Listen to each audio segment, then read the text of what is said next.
As now. Blair's hair. Good to see all of you beautiful people. It's wonderful. Sorry? To see you all.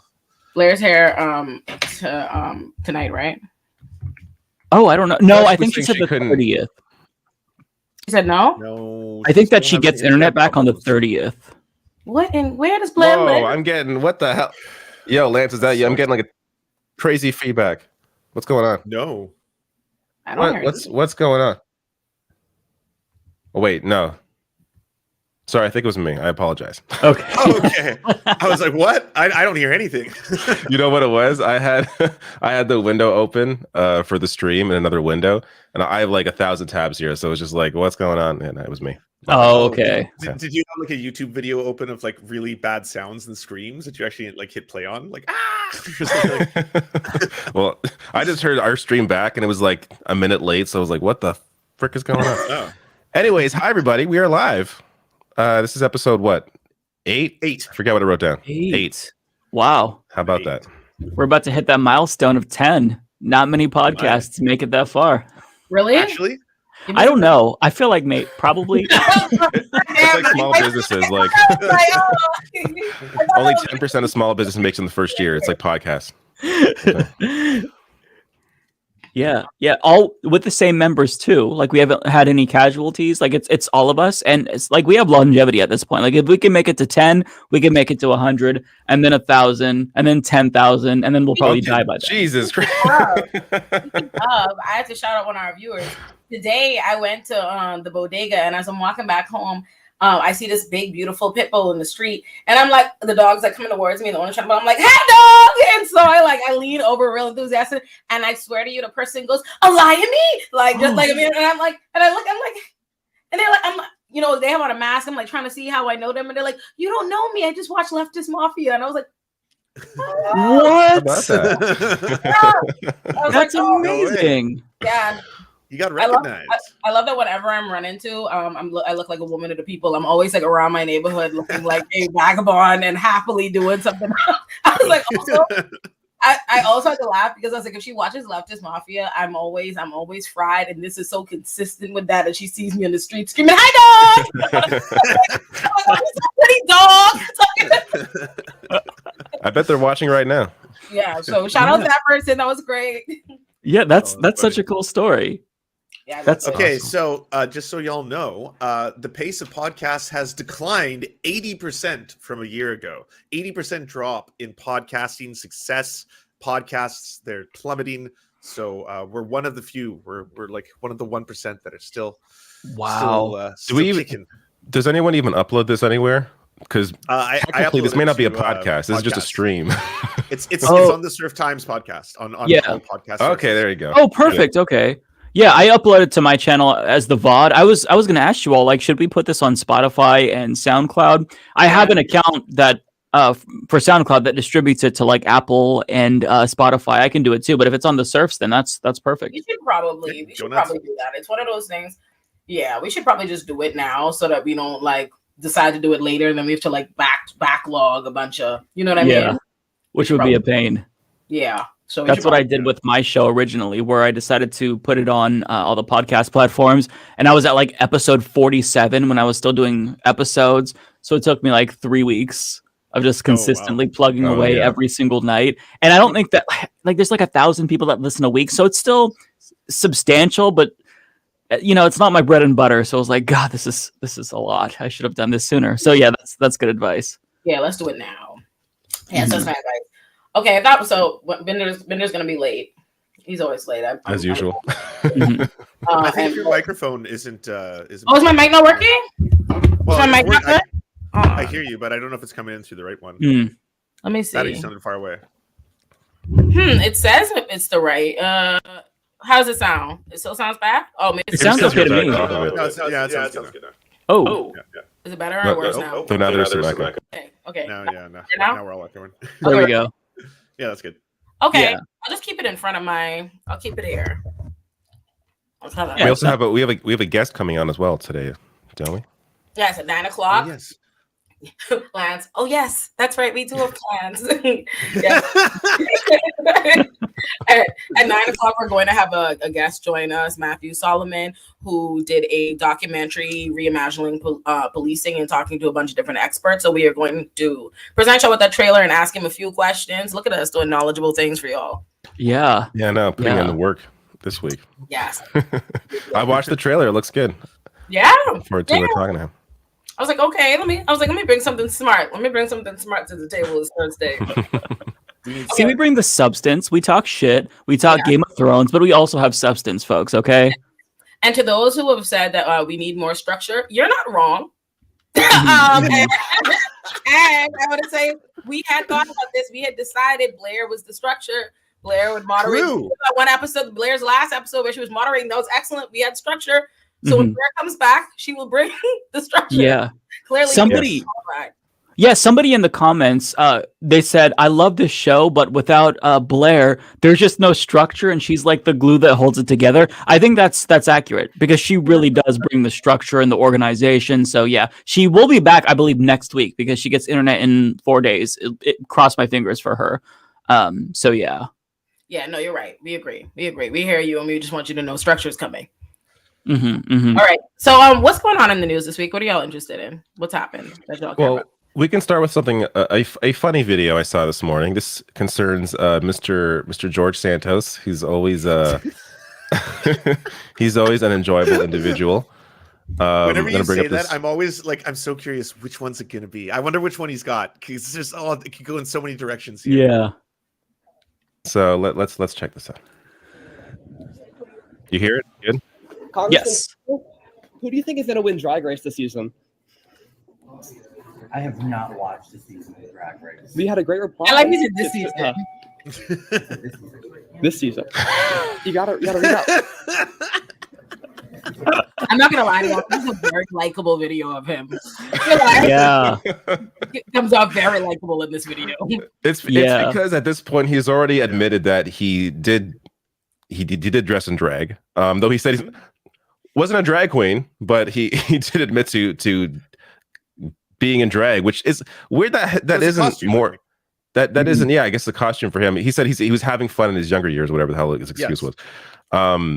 But we all had fun. So this video follows. So there's a Twitter interaction between. I don't watch Drag Race, so I don't know these people. But he responded to somebody, I guess, who was in one of the seasons, and I guess they won. And he responded saying something to the effect of how this individual, they won despite the fact that they weren't the fan favorite. So basically showcasing, that he watches the show. So interesting. This person the next day is like, hey, who's going to win this season? And maybe, he lies all the time, but it looks like maybe he's not following this season, but there you go. This is the thing with Santos. He is such a unique figure in the sense that I have never seen anyone lie the way that he has lied about the things that he's lied about as many times as he has, and still been in this kind of position of power. Now, I'm sure there are, many pathological liars that are in positions of power, but because this is such a high profile example, there is an element where it's like, this guy's kind of impressive. Like, it doesn't mean I like him. It doesn't mean that he's a good person. It doesn't mean he should be in power, but he's impressive in the sense that he's been able to lie about everything for so long, so many lies that I have lost track of, that it is just, it's impressive on some level that you can be this kind of sociopath and do it so blatantly and still to this day remain in his position, which may soon change because of the potential violation when it comes to I didn't read too much into it, but the way he raised money, or the money he used for his campaign, apparently may have been illegal. So that one thing out of everything else, as hell. Yeah, that may be the thing that takes him down. Stuff? Did you hear about the Hannah Montana stuff? What? The Hannah Montana stuff I heard about. I said Nazi stuff. You said Hannah Montana stuff. These are separate, though. I'm thinking they're separate, right? Or are they the same? Let's start with Hannah Montana, because that sounds fun. What was that about again? Yeah, so he apparently starred in, or was one of the stars or actors in Hannah Montana and The Sweet Life of Zack and Cody. Now, the reporters who wrote this article, they checked, and he does not have an IMDb page, so they assume that he's lying. Although, if there's any connoisseurs of Disney Channel shows circa 2003 to 2007, maybe you can spot him. I don't know. I think I might vote to uncancel him this episode. It's getting there, right? I'm not gonna lie. I'm not gonna lie. Hold Like, on. you know, I Oh, we might got have Fender. to. Every time we see a video of him, I'm finding him incredibly likable. I can't. I haven't told you the Nazi story yet, though. We got the Nazi story coming up next. Come on. Matt. Gone, Hello. Lance. How is? Hi, Why am man. I so? I'm so dark. What's going on? My lights are. There we go. A little bit better. Marginally, almost not at all. I'm very like orange this episode. I don't know what's It is going very on. dark. Why is my? It Why It is my is, camera? it is darker than usual. You look like a shadow. It's getting. It depends on. No, that's just because I'm messing. Oh, I think it's the focus of the camera. That's what I would it's have doing. dressed. Yeah. Oh my Oh, god. there we go. Well, Y'all- now it's Now way you're- too now you're bright. very Now it's way white. too bright. Looks like whiteface. Oh Lord, wow, these comments. Poop killer too. I hate that I had to call you that, but you called yourself that. Who said who said he'd do great as a comedian? You are correct. You're actually correct. And that's why I think I like him, right? Let me tell you why I think I like him. Normally, when you get all like the bad Republicans that are clearly deranged and lying and saying all kind of crazy, wild things and stories, they're normally like chaotic evil, like Donald Trump, right? Like George Santos seems like he thinks he's in a play, like he's in a simulation, like he just Yep. threw it out, and like it doesn't feel like he has any particular agenda beyond just like, ooh, this is fun. This Just is playing the game. Yeah. yeah. And so it's coming off like wholesome chaos comedy, and I kind of like that. Which, by the way, is pure sociopath Well- behavior, just to think you're an actor in a play, as opposed to like a real person that has an impact on people's lives, You're like not stealing read $3,000 Shakespeare. from a dog that has cancer. Like, you know what I mean? Oh yeah, I hate him again. I forgot about that. Yeah. Dog, Yeah, do you all- the $3,000. You all forgot about the dog. Mhm. Yeah, that's like, but that was the first story that ruined Santos for me. But I have another one that might make it even worse. George Santos made offensive past joke about Hitler and the Jews, according to a new report that was released today. Patch has obtained a screenshot of a post Santos made on Facebook that made light of the Nazi leader Adolf Hitler, saying killing the Jews and blacks mostly, and then adding lol lol lol lol lol lol. Although it's not clear whether Santos was sincerely endorsing genocidal mass murder. The vice president of the Center on Extremism and Anti-Defamation League told Patch it's wildly inappropriate. So that one can be added to the list. And it's wild because he's also claimed that he is the son of Ukrainian grandparents who died in the Holocaust. Jewish Ukrainian grandparents who died in the Holocaust. Yes. Just You know what? hitting But every you have to- note he has to there. I think you have to respect the commitment to the bit, right? Because like, like no, right? Because I'm black, so I can make black jokes and get that off. Pretending. If you were pretending to be Jewish and our family, who else could make it? If anyone could make a Hitler joke, it would be you. So yeah, so That's true. He commitment. gave himself the pass. Commitment to the bit. That's an interesting angle, but I like if you really are committed. Yeah, you have to, right? Like that's your people. You gotta crack jokes on your people. Yeah. So, George, I can't wait till like there's an inevitable TV series about him. Like I can't. Somebody's gonna win. Someone's gonna win them hell of an award. Like you already know it. You could see it. I could see the trailer. I could see the montage and everything. Like the drag. Oh, his rise, his unlikely rise to power. Oh, I can't wait. It's gonna be excellent. It's gonna be some comedians like breakout drama role. I can't wait. Who's going to play Santos? I was thinking John Lovitz, and then I saw someone already thought of that, and it's Jimmy Fallon, and I felt so ashamed. I could not wash the shame off my body because I despised that man, and I thought I was clever, and then You I was despise like, Jimmy Fallon? Why? What do you do? he thought of that same thing. I was like, oh, John Lovitz seems like he could play a George Santos, and then he actually just did that as a sketch. And I was No, like, but oh, why do you hate so- him before that? Jimmy Fallon. Oh, Jimmy Fallon? Mhm. Oh, Jimmy Fallon's a scumbag. Yeah, What do you he do? deserves no nice things, and only bad things should happen to him. Is Jimmy I think he Fallon? should take. Yeah. Jimmy Fallon's not liked in the white community? No, he's. Well, I can't speak for. I the don't care entirety of about him white at all. I don't even think about Jimmy Fallon. Like, I hate him so much. Like I hope he stubs his toe. That's what I'm saying because I don't want people to think badly of me. Isn't he But like an alcoholic? Like I think he has issues. Like I don't know. I don't. I'm not gonna He's pass just- judgment. I don't know. he's just the shit. Like he has this shit-eating grin on his face. He's Yeah. a complete shill. Yeah. There's this. The definition of failed upward in every aspect of his life. Yeah. He deserves nothing. Yeah, that's pretty much just Failed upwards, that's it? That's it? A white man? Failed No, upwards? okay, okay. That I'm sure that plays an aspect. He's the SNL cast member who would like always break, but not in the fun break way. Like where a member all of a sudden is like, because like the scene is so funny. I just just, think like, he's he walks- whack. He walks in and just like looks at the camera and is Oh, okay, so he's not sorry, you know, go problematic. right back. He's just whack.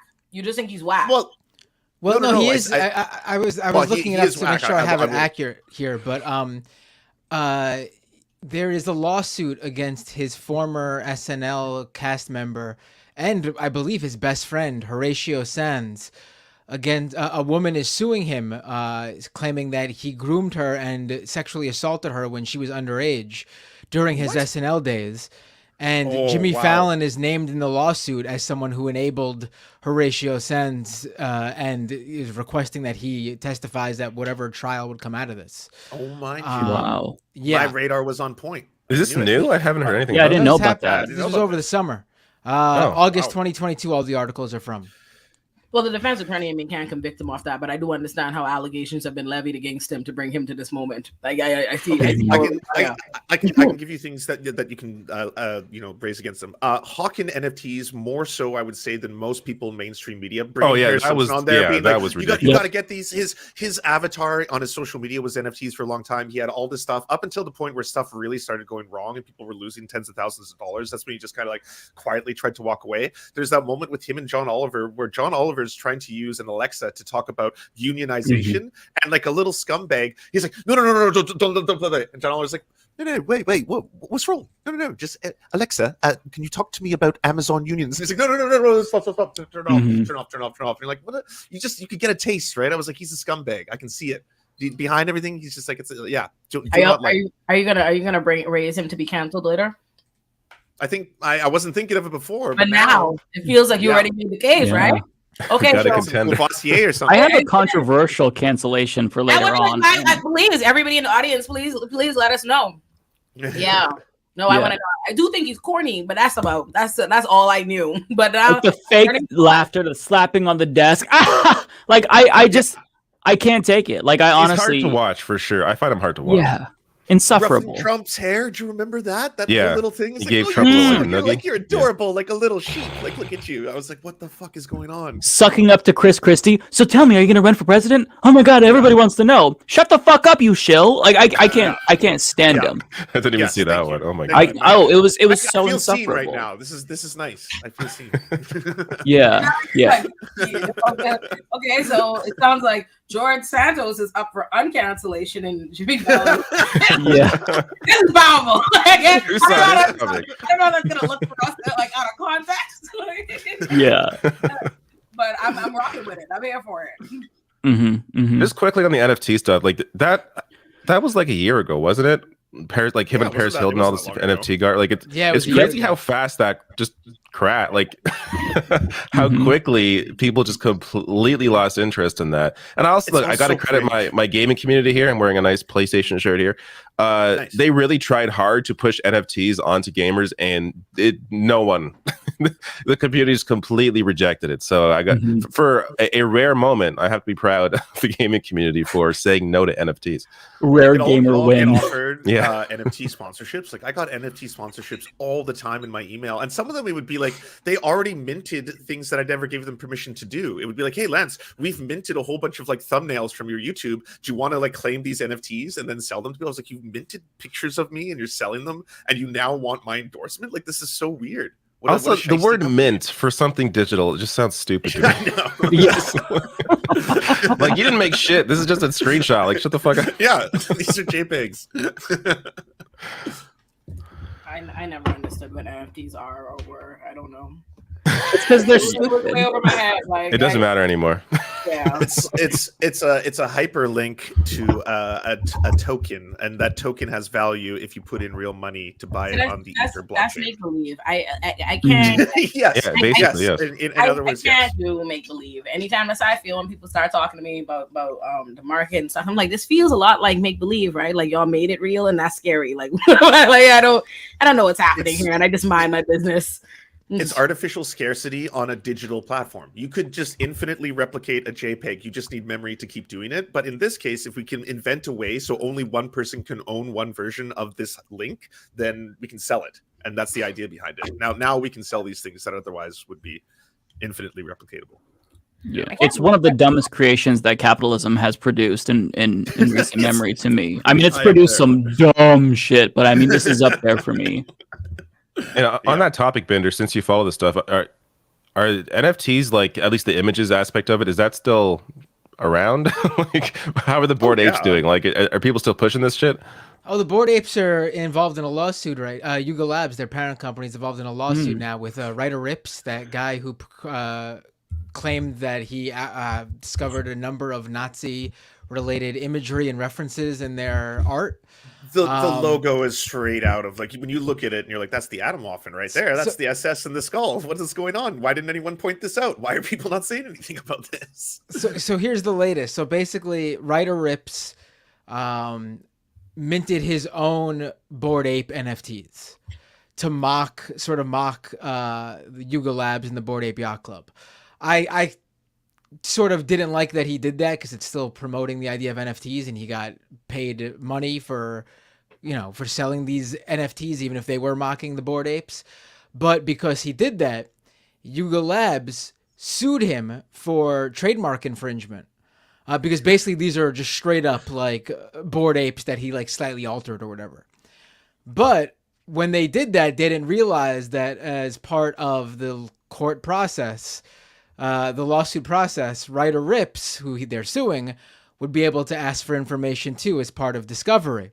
And so then they tried to get out of it. They tried to get out of their own lawsuit, and the judge wouldn't let them do that. And it just came out, I think, a few days ago that they don't actually have the copyright to any of the Bored Apes that they claim to have the copyright to. And that they might be in big trouble because as part of the NFT sales, I'm talking about Yuga Labs, like the Bored Ape Yacht Club people. As part of the NFT sales, they claimed that if you bought a Bored Ape NFT, you would have the copyright to that to the Bored Ape for as long as you owned that NFT. Well, it seems like no such copyright existed for them to provide that access, to provide that to. And they've since changed their terms of service to remove any mentions of copyright stuff. But It's people, so I read an article where, copyright experts, legal experts were saying that this could be an issue for them if someone who bought Bored Ape and a Bored Ape NFT wants to pursue this.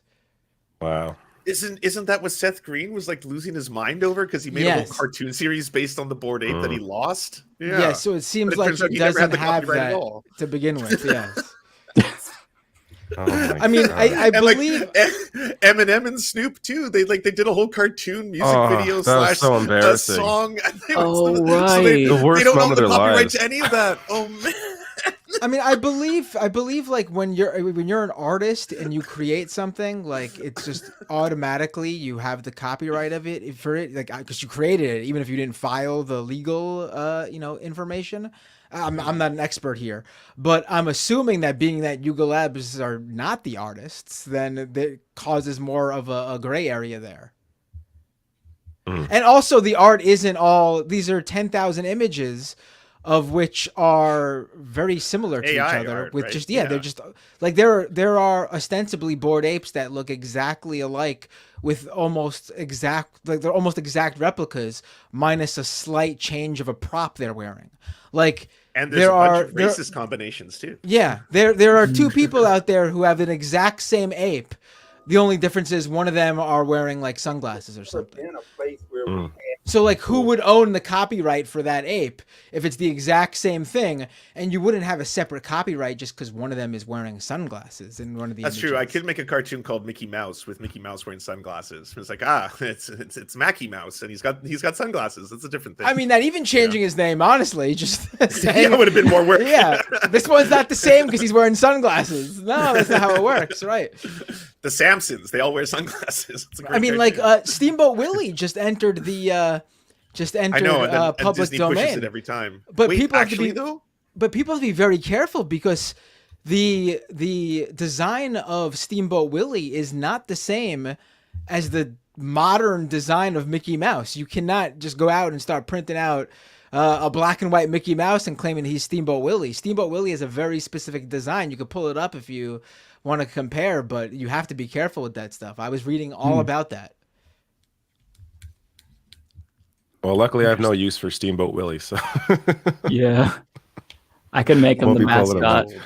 And it's got to be the Steamboat Willie created in 1928, I believe. Disney has since reanimated Steamboat Willie numerous times and updated how he looks. So you have to be careful there too. So in other words, just don't mess with Steamboat Willie, folks. Leave Willie alone.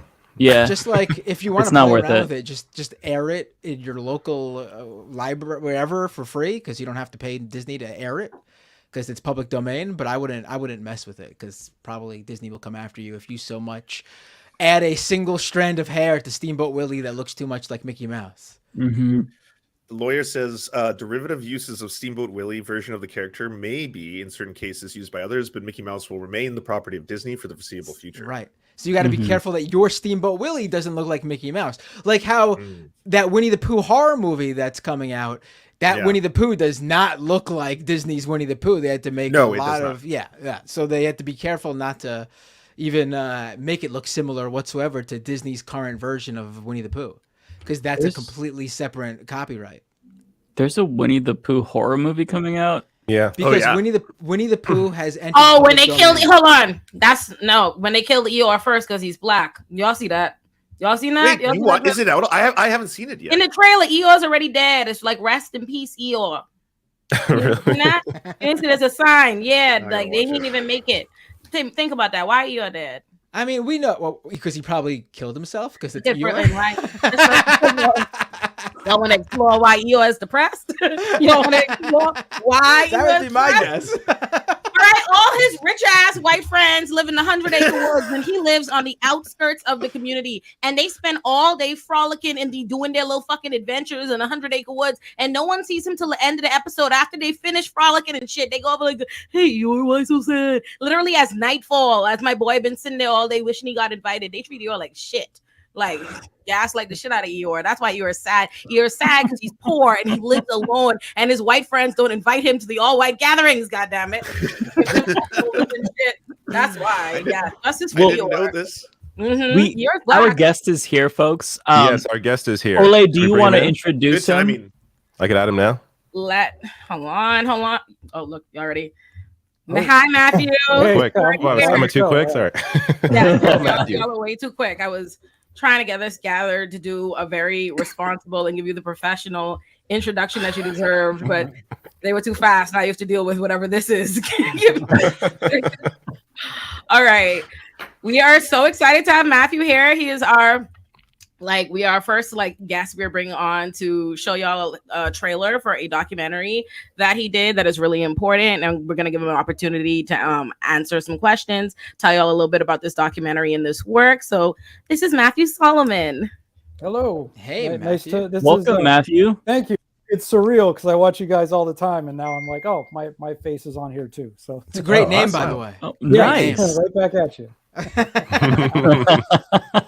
I'm used to this being on shows with other Matthews and Matts. So going forward, it'll probably simpler if everyone just refers to me as Binder, so we don't get them confused. I do anyway, so that works out for me. There you go. Okay. That Awesome. makes sense. If you want, I can bring up the trailer now, so we have a kind of Yeah, basis. let's watch that. Sure. Watch the trailer. Let me bring this in.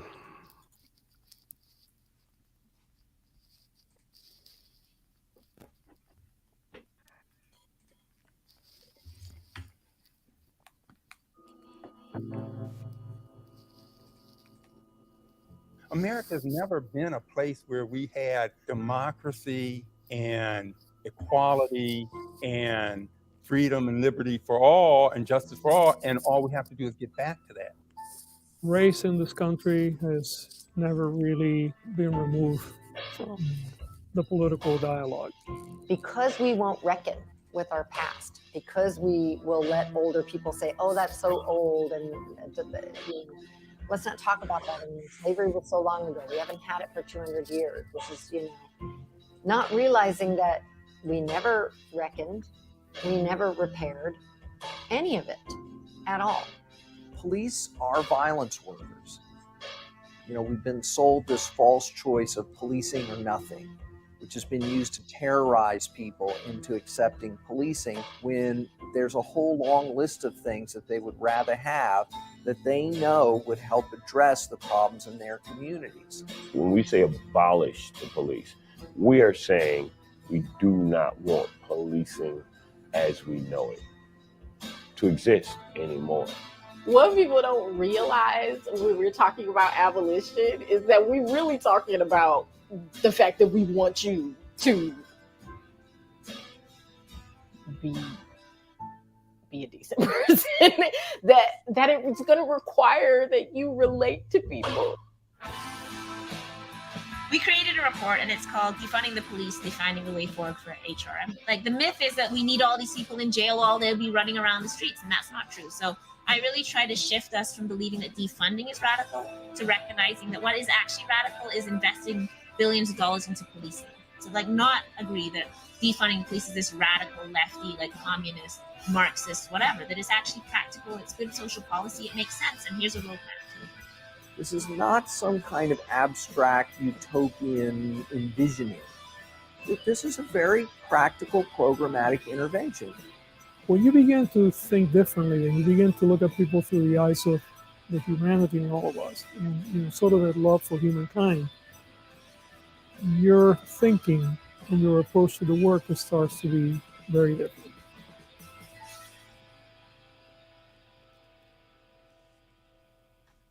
Very well done. Very cool. Yeah. So this is amazing. I really wanted to bring you because obviously we're having a lot of conversations. You see it a lot in the news, whether it be as just a political pawn or a reason, they're not giving it its due when talking about defund the police or abolition. So it's great to see people doing the work of compiling, talking to these experts, because it's right. It's a policy initiative and it makes sense and it's reasonable, but they don't present us with these experts. That's not the research they're presenting us with. Instead, they just kind of throw it out, as a radical, ridiculous thing. They don't engage it on a substantive level. So it's amazing that you went and did this. So I wanted to give you an opportunity to tell us about it, how you decided to do this and what you really learned from this. Yeah, thank you. Thank you for that. The short version is I went back to school during the pandemic to get a master's degree in public administration so that I could better use my privilege and my access along. I was doing a lot of conflict resolution consulting before the pandemic and traveling. And so, I wanted to go back to school, get a degree and to, enhance what I was able to do. And so through the coursework, this was summer of 2020, 2021, I was applying the issues with policing and incarceration and the, homelessness to my coursework in public administration. What makes communities sustainable? What makes communities work? Why are they set up the way that they're set up? And so when it came time to do my final project, instead of writing a paper, one of my advisors was like, you're a filmmaker. Why don't you do a film? And they're like, it could be like a short 10-minute, sizzle reel or something. And I was like, if I do a movie, it's going to be like a real movie.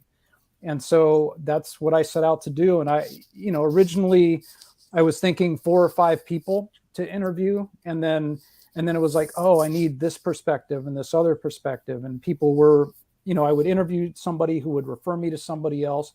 And it just kind of grew into this thing, which I'm really happy about, because I think, there's a lot of different perspectives. It's not just activists. There's, the district attorney of LA County. There's, USC law professor. There's a sociologist, Nikki Black, who's a friend of mine. Gina Viola, who ran for mayor in the city of Los Angeles on an abolitionist platform and came in third. Hawk Newsom, Black Lives Matter, New York.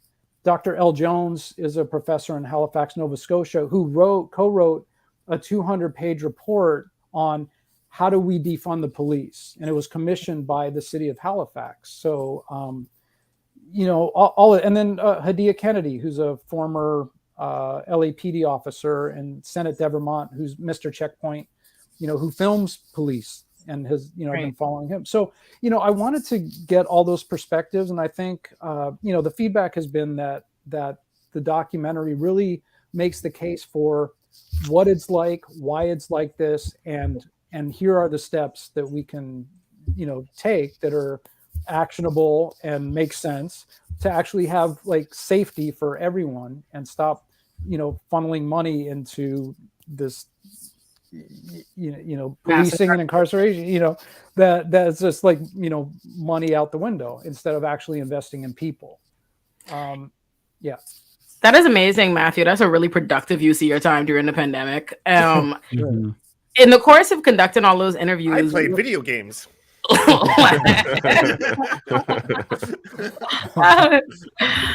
the course of conducting all those interviews, Matthew, what would you say stood out to you or surprised you the most? Was that you learned?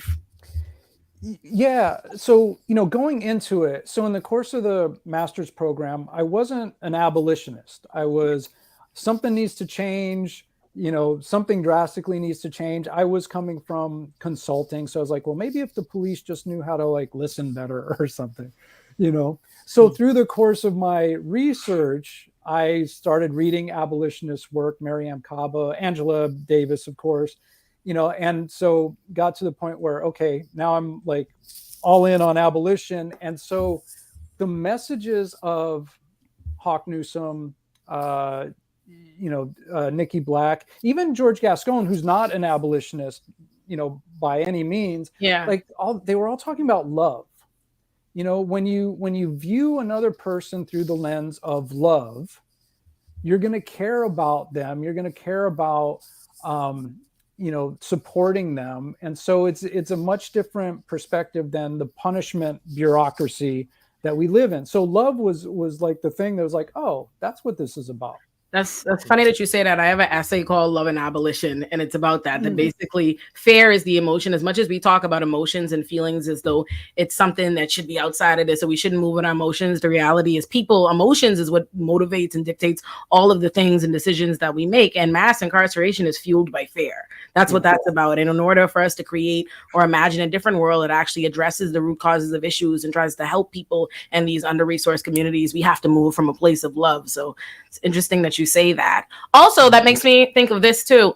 I too was introduced to books in my eventual journey. I became an abolitionist, and for me, it was Our Prisons Are Obsolete. Which book did you read? That was the first one. Yes, that was the first one. That's what did it for you. That's what started it. Yeah. And then I was in a class, and I was like, yeah, I'm on board with this, but what do we do with the violent offenders? Right? Yeah, that's that narrative.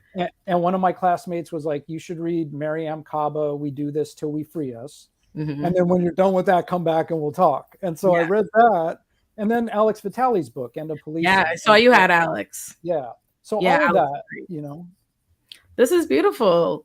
That was honestly, that's very amazing work. And I'm really glad that you did that, because it's good to see like there being resources that we can point to, because at some point abolition has always been here. Although even in these last few years, it's kind of appearing to people as though it's new. This is a much larger, but I think it's been inaccessible to a lot of what are everyday people. It's been something we know about in academia, in organizer spaces, but there haven't always been these resources that we could point to and pin to people. So this is beautiful that you did this, that you did the work, that you put in all this time and energy to create this resource we could reurence to and show people. So I'm really glad that you were able to come here tonight so we could show our audience. Thank you. I feel like this is no, sorry, go ahead. I just want to say regarding academia, one of the things that was frustrating to me was there's not a lot of published work in journals on abolition. Yeah. And that was something, as I was doing my work, it's like I really want to facilitate the conversation, or to bridge the conversation is probably the better word, for like, if not police and prisons, then what? Right. And so that's as a filmmaker, because my background is in filmmaking, I saw that as my way to use my skills, to be able to do this. If people who are at home watching this and are wondering what's the first thing they could do if they're interested in learning about abolition, or how can they learn more or get more involved, where would you direct them first? Where do you think is a good starting place? Well, I mean, my website, for the movie. You better go ahead and plug that, Matthew. Awesome. Plug it. But I appreciate I have a page of resources on there. Oh, great. But I would say connect with your local Black Lives Matter chapters. If there's any abolitionist organizations like Critical Resistance LA, Critical Resistance LA sponsored a screening. I know that they have chapters in New York. That would be the place, is really just to get in with the groups that are in your area. Yeah. And reading the books and my goal with this film was to have it be another resource where it's like, okay, you want to know what this is about? Here, go watch this movie. Yeah. Mike. Yeah, no, I was just going to say, I feel like this documentary comes at the perfect time because what has really bothered me lately is, and this is kind of like a pretty common liberal phenomenon, is this instinct to run away from slogans once the right wing inevitably demonizes them. So the one that comes to mind is defund the police. That kind of emerged organically out of the 2020 Black Lives Matter protests. And then you see it get picked apart, and then whatever, momentum was there for it gets pushed away. And then we get into this dumb conversation about, oh, well, what if they phrased it this way or that way? Just putting aside the fact that regardless of how you phrase it, there's going to be opposition to that regardless. So I feel like to have this as a resource is really important. And one thing that drove me closer towards abolition, and I'm still learning, but I would probably fall into that camp, is that the story of Tyree Nichols, for example, for that story, you can't look at that story and not question the system, because it's not the easiest explanation, right? Like when you see Derek Chauvin have his knee on George Floyd's neck for 9 minutes, you can attribute that to, wow, that's racism.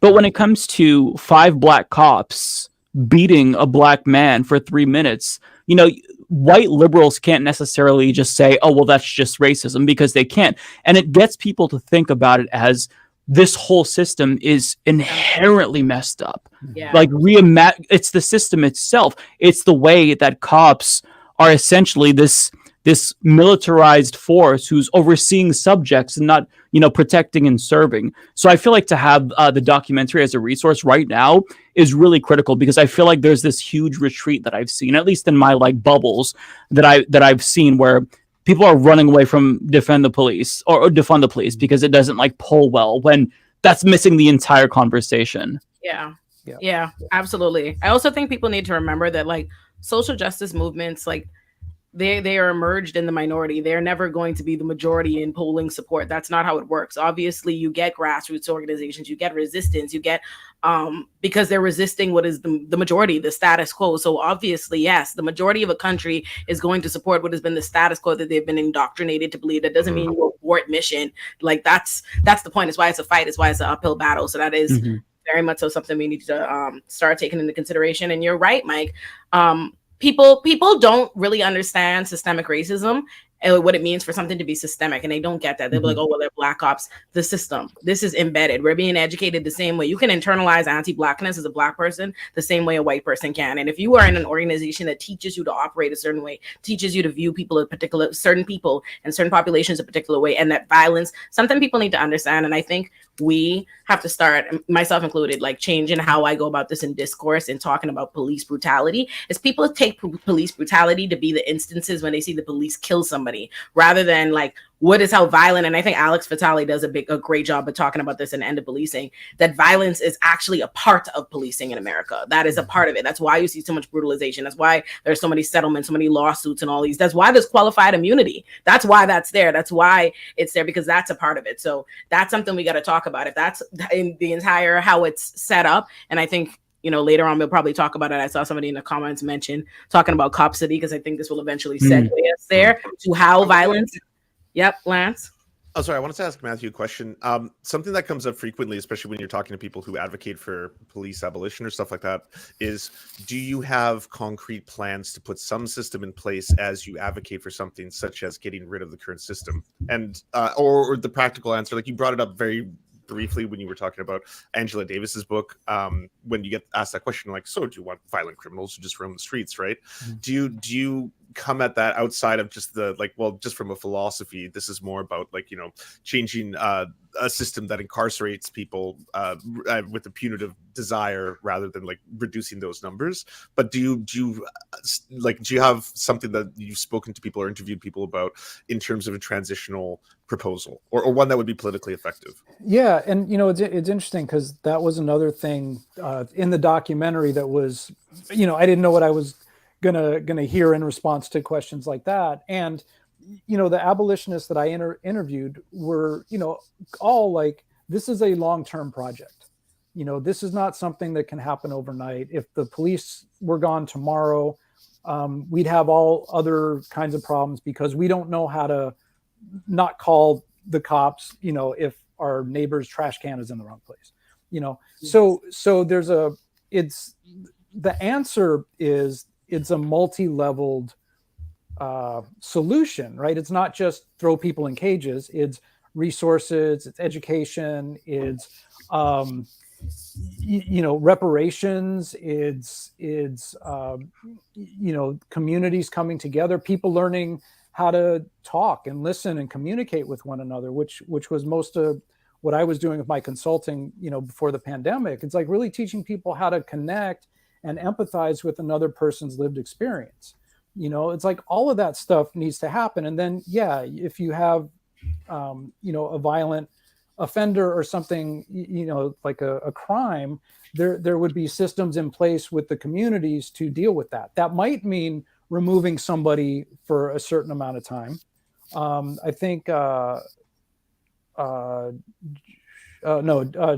DA George Gascon had mentioned that. He's like, you may need to remove somebody, you know, temporarily, but 95% of people who are, you know, going to jail get out, you know, so there has to be support. There has to be, I mean, it's a shift in how we view each other also.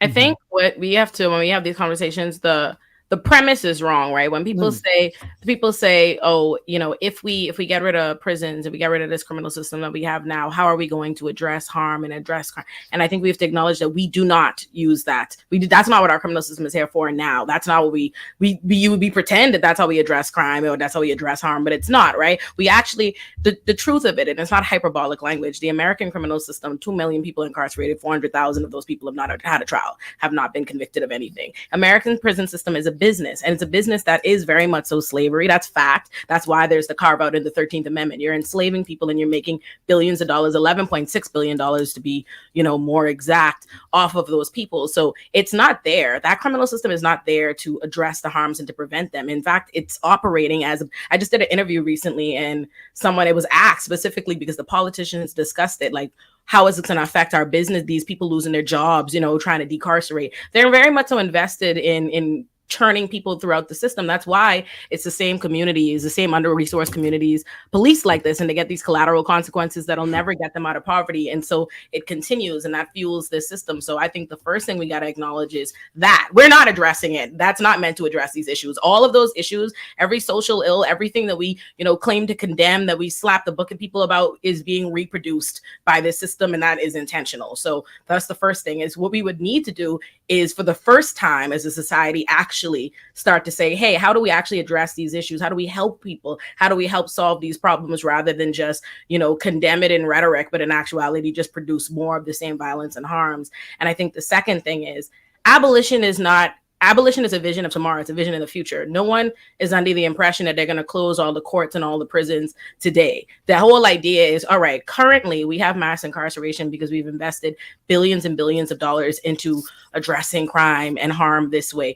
But if we actually began to divest from this system bit by bit, and this money that we keep putting into mass incarceration and policing, and we instead gave it to those under-resourced communities, we gave them the money for housing, for mental health, education, we would see that over time, this system, we would start to rely on it less in and of itself until we get to that place. So that's why, you know, people will say things, oh, we need reform, not realizing that, yeah, the reform efforts that matter, those are the abolitionists pushing that, right? Like when I talk about bail reform a lot, it's because that's the steps. Those are the bricks that we begin to divest, right? As we get bail reform and we begin to decarcerate and we begin to move like this, and where we don't have a criminal system, because it's a policy choice. It's a policy choice to use incarceration and prison to address these different things. And it's a policy choice America deliberately made. Always remember, like, we didn't always have mass incarceration. That was a deliberate explosion that happened when you got a president who made the choice, we are going to address it this way. So instead, it's all right, all these different reform efforts, it's not that there's a problem with reform. Reform is necessary. All these different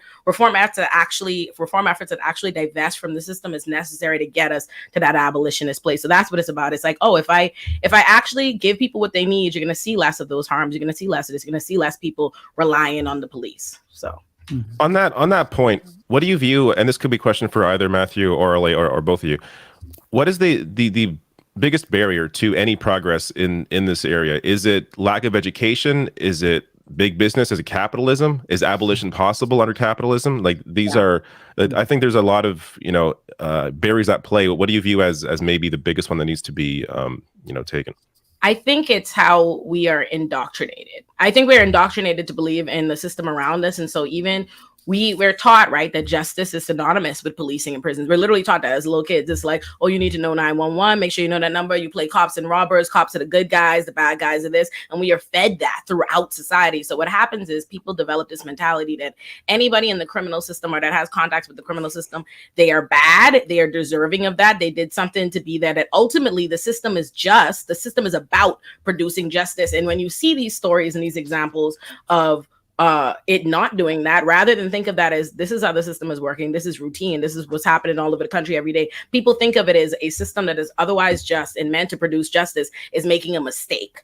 You know what I mean? So any real serious change or any effort to really dismantle the system is met by people who their only information they really have of the system is that it's just. The first time they're really hearing, they're not getting this information because we have a society that's very invested from keeping people from knowing things, because when people know more, times change, right? That's what we've watched. We've seen in our lifetimes how much social consciousness has shifted because we're exposed to different things. And that's why you see now so much of a concerted effort on the part of politicians to keep certain information, ban the books, keep that out the schools, keep it all together, because they know if people learn more about it, they will oppose it. But what'll actually happen is if they don't learn the information about the system, if they don't know how the system works, because all they get is propaganda fed to them in the media, fed to them entertainment, fed to them and everything, what they'll hear is they'll see a George Floyd and it's like, oh, that's really sad that happened to him.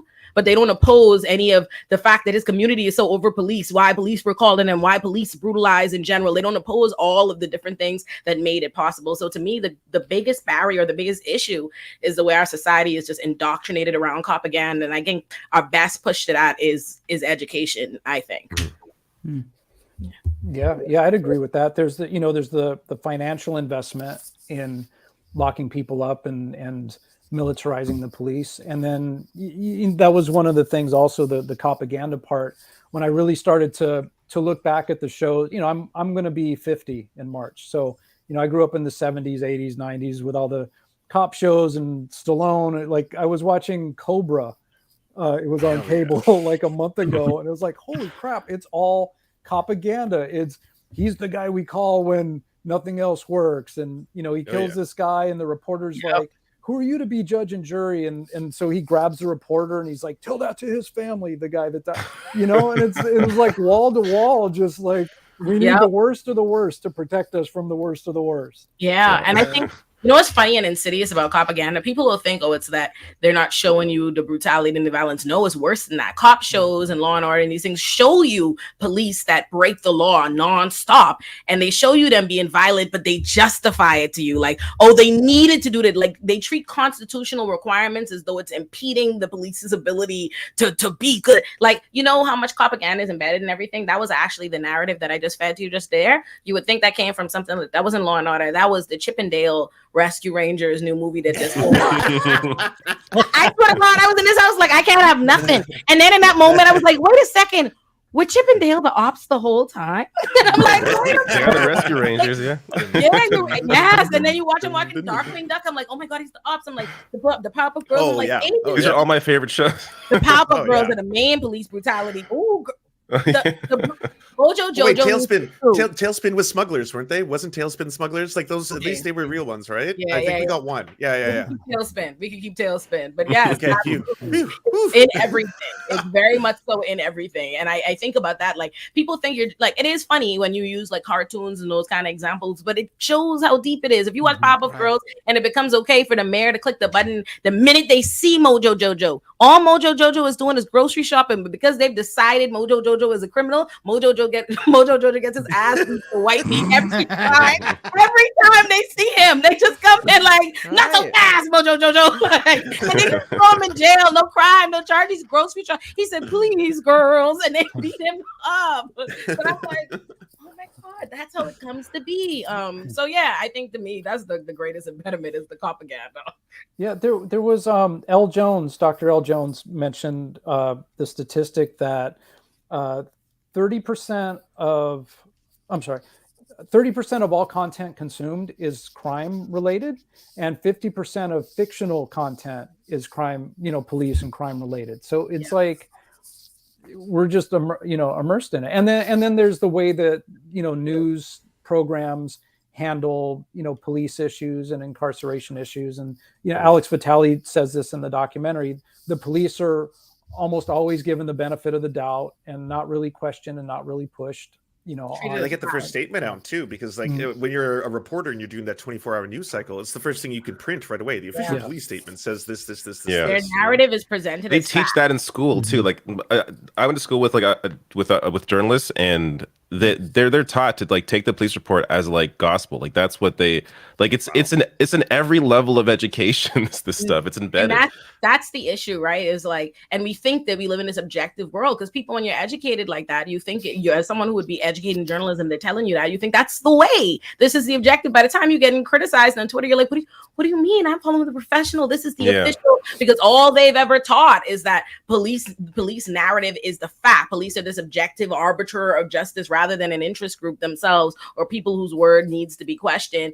And that's what happens. I think of that even with being a lawyer. There's certain things I realize now, as a defense attorney, I went to a prosecutor mill and I was being educated like someone who's going to a prosecutor mill, but it's being presented to you oh, this is objective, this is the way. And so you think, oh, I'm just being this way. And it's we and we're not taught, unfortunately, we're not taught to push back. We're educated in a very consumer way. Our society wants us to be consumers, so they want us to just take everything at face value. I'm sure I don't know if I'm the only one who's been kicked out of classes before for asking too many pushback, too many follow-up questions, but they don't want you to do that. That's not what they want. So I think that's the greatest. That's what we got to be doing as a society. And that's why this is really great, Matthew. This is an amazing contribution to this effort, this movement, this discourse. And thank you so much for joining us. Yeah, thank you. Yeah, real quick, where can we find the documentary? So the website is reimaginingsafetymovie.com, and that has all the information. We're having our West Coast premiere next Friday, February 3rd, at the San Pedro Film Festival, which is in the LA County area. And so, big festival. We're going to have a panel discussion afterwards, and then I'm having impact screenings, all over the country that we're setting up with different organizations and colleges. So, that Ole's my work on it. Thank you. Nice. So, if you go to the website and you can subscribe, and I'll send out information. And then on social media, Reimagining Safety Movie is my Instagram, and that's the best place to follow that also. Thank you so much. I'll link that below the video as well, so it's easy to get to. Yeah, thank you. Thank you, Matthew. Thank you so much for joining us. Thank you for joining. Yeah, I really appreciate that. That's what I call structure, people. That was our first professional interview. Right. That was a tight segment. A segment. Yeah. That was like a tight 30 minutes too. It was perfect. It was like, I was like, he's already leaving. What's going on? Why does he have to go? I'm liking this conversation. I'm really proud of us. We were professional. We were very professional there. That was great. We should pat ourselves on the back. Yeah. Great. That was really Thank you for being the leader there, Ole. Yes, look, I'm proud of you. Okay, now for foolishness, somebody start. Time to be silly. Yes. So, if you all wanted to talk about this, we could be opening Pandora's box, but I watched a video from Lance yesterday, and I cracked up all the way through. This was the Libtardo one. Watching a video from Lance is opening Pandora's box. We got I wanted to circle around it before I dropped the name, but it was so fucking funny. Yeah, circle around it. Yeah.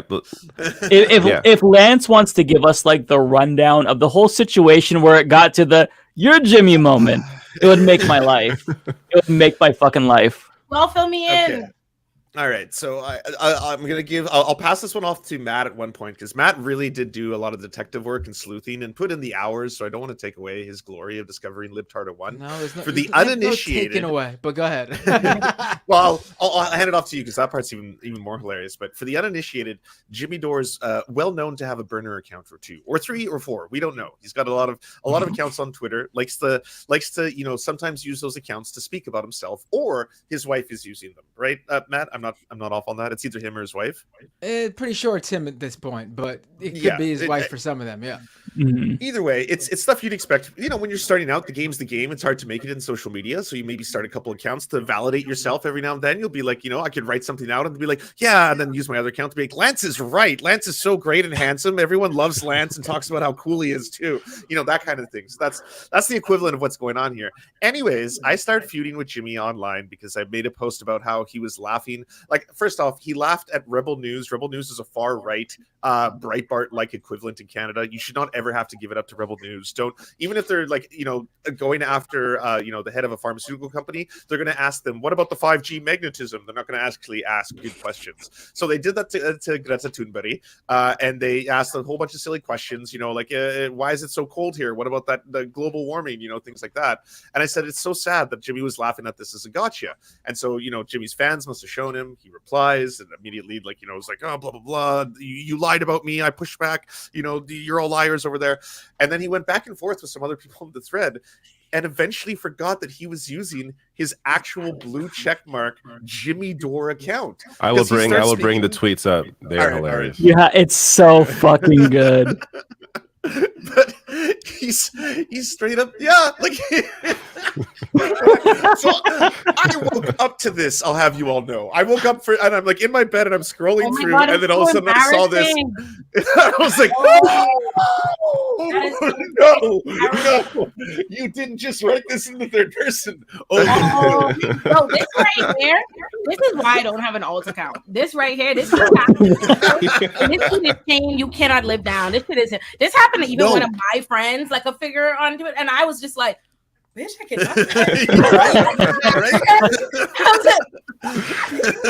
I will say though, potentially in his defense, maybe he's trying to be the character in Seinfeld who always called himself Jimmy and his name was Jimmy, and it creates this whole issue with Elaine. So maybe that's what he's trying to pull off here. I don't know.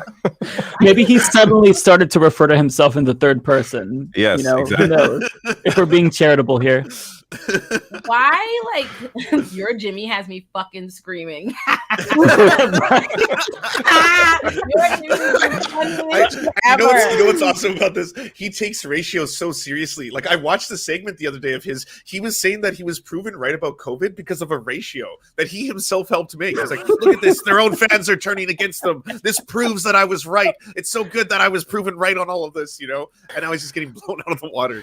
That's so embarrassing. That's why I just curse people out with my whole chest. Like, I don't understand. Like, why not just be like, fuck you, Lance? Like, clearly, I was just, I was just, fuck you, Block. I'm like, here, I'm gonna bring up this video, by the way, but no, sorry, keep talking.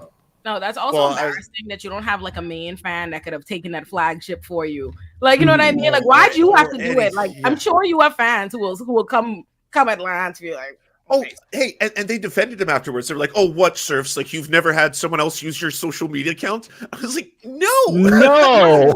How rich and famous do you think I have? Like a PR person? Are you kidding me? So this is when Elaine meets Jimmy. And keep in mind, when Jimmy's talking about himself. He's Jimmy. Look at me. Look at me. Come on. I'm stretching right in front of you. Hey, a smile. We made contact. All right, one more stretch and then go talk to him.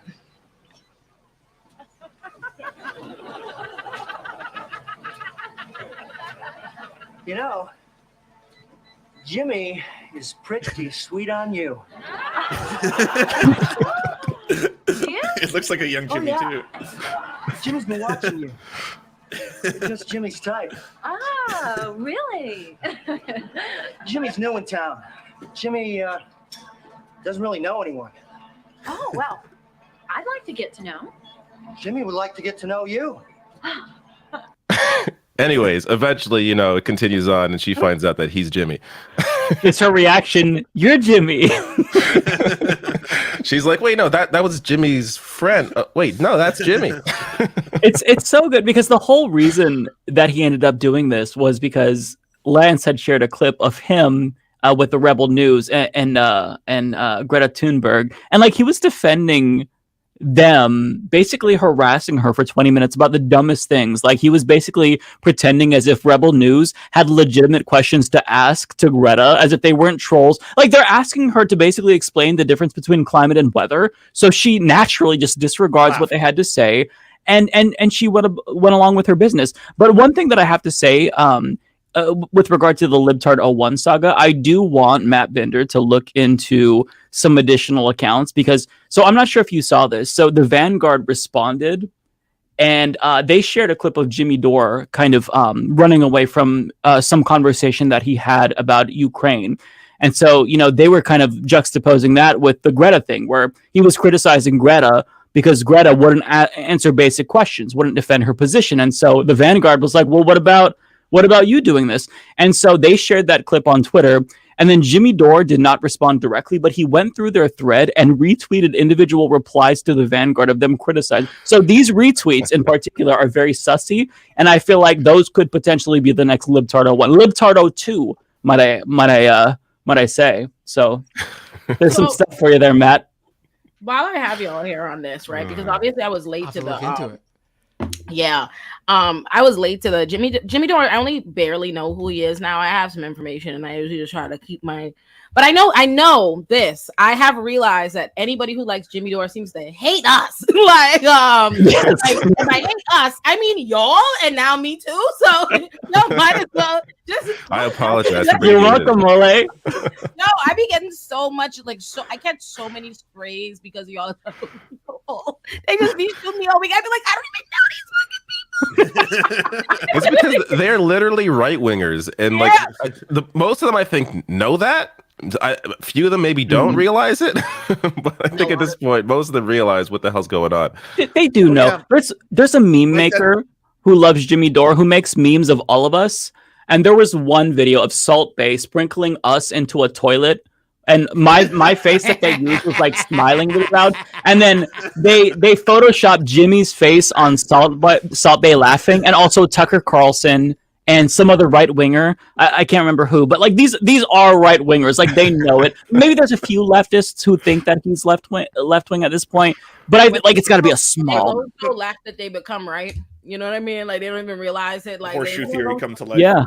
Yeah, Mike, in that clip that he got mad about, he was starting to like question out loud if the reason Greta was doing what she was doing was because of autism. And I was like, this was like what the right was putting out there, like 6 years ago, I want to say, was the kind of like super yikesy takes that they would come out. Like, well, she's acting that way because of the autism. Like, what the fuck are you saying right now? He's not very old. 2023. Yeah, because he looks very old to me. Yeah, but there's old people who aren't assholes. Like Bernie Sanders is not like doing this shit. But like, why is he on these people's head? Like, I don't really. It seems to me the only time I see him, and don't nobody, please don't get me in no bullshit. Don't tag me in this man. I don't know him. I don't let him personal. But the only time I ever see anything from him or any mention from him or his world, it just seems like just trying to like dunk on other people that you allege to be on your same side of the fence, but you're like this litmus test. So it just feels like that all the time. It just always feels like petty, really petty things. Like, oh my God, like the Dore, like this whole, I was right. Every time I see him, something about him on the timeline, it's like, he said that. I'm like, I'm like, what? Like, we have a tally somewhere? Like, why are you? He keeps score for himself.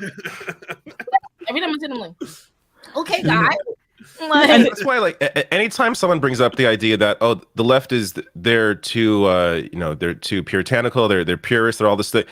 What pops in my head are people like Jimmy Dore who pretend to be on the left, but are on the right, make money pretending they're on the left. All they do is attack the left. Like, you're never going to get rid of those people. Like, you can criticize the left all you want about how pure we are or whatever. Like, I'm very welcoming. I want to educate. I don't expect people to be, to be boring with the right position. I used to be basically conservative. Like, I understand people can grow and change. People like Jimmy are always going to exist because there's always going to be that incentive there to try and make money off of pretending you're on the left. Whereas, like, is there a right winger in media that's like really well known who only attacks the right? Like, does that exist? I just find it so There's no fucking money to do that. No, there isn't. No, Good that's an excellent question. point, David. There isn't. You only ever see that from our side of it. Whatever Yes. kind of business, you only ever see it from our side. It's this content. Why are you calling yourself I'm a a leftist? Oh, conservative you're a who hates the liberal. You're right. a this. Like, and I'm just like, it feels so unproductive. And I think about this. I'm like, are you actually producing content? Are you actually advocating for anything? the Or Lincoln message, or are you just shitting on everybody else's? Are you just responding to what they're doing? And that's what it feels to me like, oh, people know Greta, so now you shitting on Greta. Oh, this, da da da. Mhm. Every time I look, I see you're like dunking on some other commentator, and I'm like, are you saying anything worthwhile if all you do is monitor what the other commentators say and be mad at that and shit on that and galvanize your support or lack of around that? Like, why are you trying to make yourself some kind of little demigod? Like, bro, just say what you have to say and shut the fuck up. Like, you know what I mean? Like, people need to go with it and they don't. Like, but I don't understand the need to. I feel like, if I think about it, I don't know many people that are like staunchly in the commentator space and abolitionists in the way that I am. And I'm not like, every time something policing happens, I'm like, let me kick y'all in the chest. I'm not on Twitter like, yeah, I fucking told you. You're a real abolitionist. You're a fake abolitionist. Like, can you Yeah. at least just, like, No, it's not like, Correct oh. again. And I just find it Vindicated. so Hell yeah. unproductive. I think like it would be different. I understand. I would get it more if they were having, if we weren't if you're not the people that are the face of something and you're making a larger conversation, if you're just saying something to your friends and privacy in the like, but you're the person people are going to for discourse and conversation. So now you wasted time and energy, and a bunch of people are now focused on some stupid shit, like criticizing somebody else or commenting on that, as opposed to actually running on, like advocating for anything. It's just so annoying. Like, my favorite is when they bring someone like Marjorie Taylor Greene or Trump and be like, they're further left than AOC is. It's just like some stupid bullshit. David, I just sent you a video in the chat about that very thing. It's Did only you? 1 Okay, minute let me long, see. but it's exactly about that. Like I had a molecular biologist on the show. Sorry, I can't speak right now. A molecular biologist on my show yesterday. His name is Dr. Wilson from Debunk the Funk with Dr. Wilson. Everyone go subscribe to his YouTube channel. He's super based. He debunks all the right wing conspiracies on vaccines and COVID and science. Yeah, this shit. But he found so many things wrong with what Jimmy Dore was doing here. It was monumental. Thing after I thing love after the thing. fedora. weird, Yeah. though, that she's out lefting the left all the time. She was out lefting the squad on Ukraine. She's out lefting them on COVID, and she's telling the truth about COVID.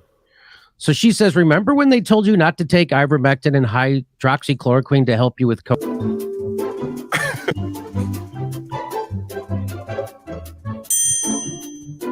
That's all this can muster when he's smearing people who are right. And this guy ratioed him. He said, you should be ashamed of yourself. He got 117 likes. This guy's only got 33. His own followers are done with this bullshit. Bullshit. You should be ashamed of yourself. So that's why I'm showing you this, because it's encouraging.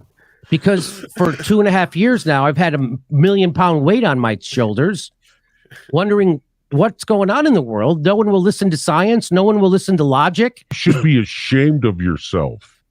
Ivermectin works like a motherfucker. Oh now, my I can't say it works on. He is not COVID-19. still saying this in I'm not saying 2023. that. You gotta. You should be ashamed of bullshit. Those noises. Oh my god. No more respect. I'm not even nobody get mad. This is just genuinely uncanny. This ain't even me trying to roast them. But he don't look just like Rumpelstiltskin from Once Upon a Time. That don't look the same man. That's not the same man. That's not the same man. Like,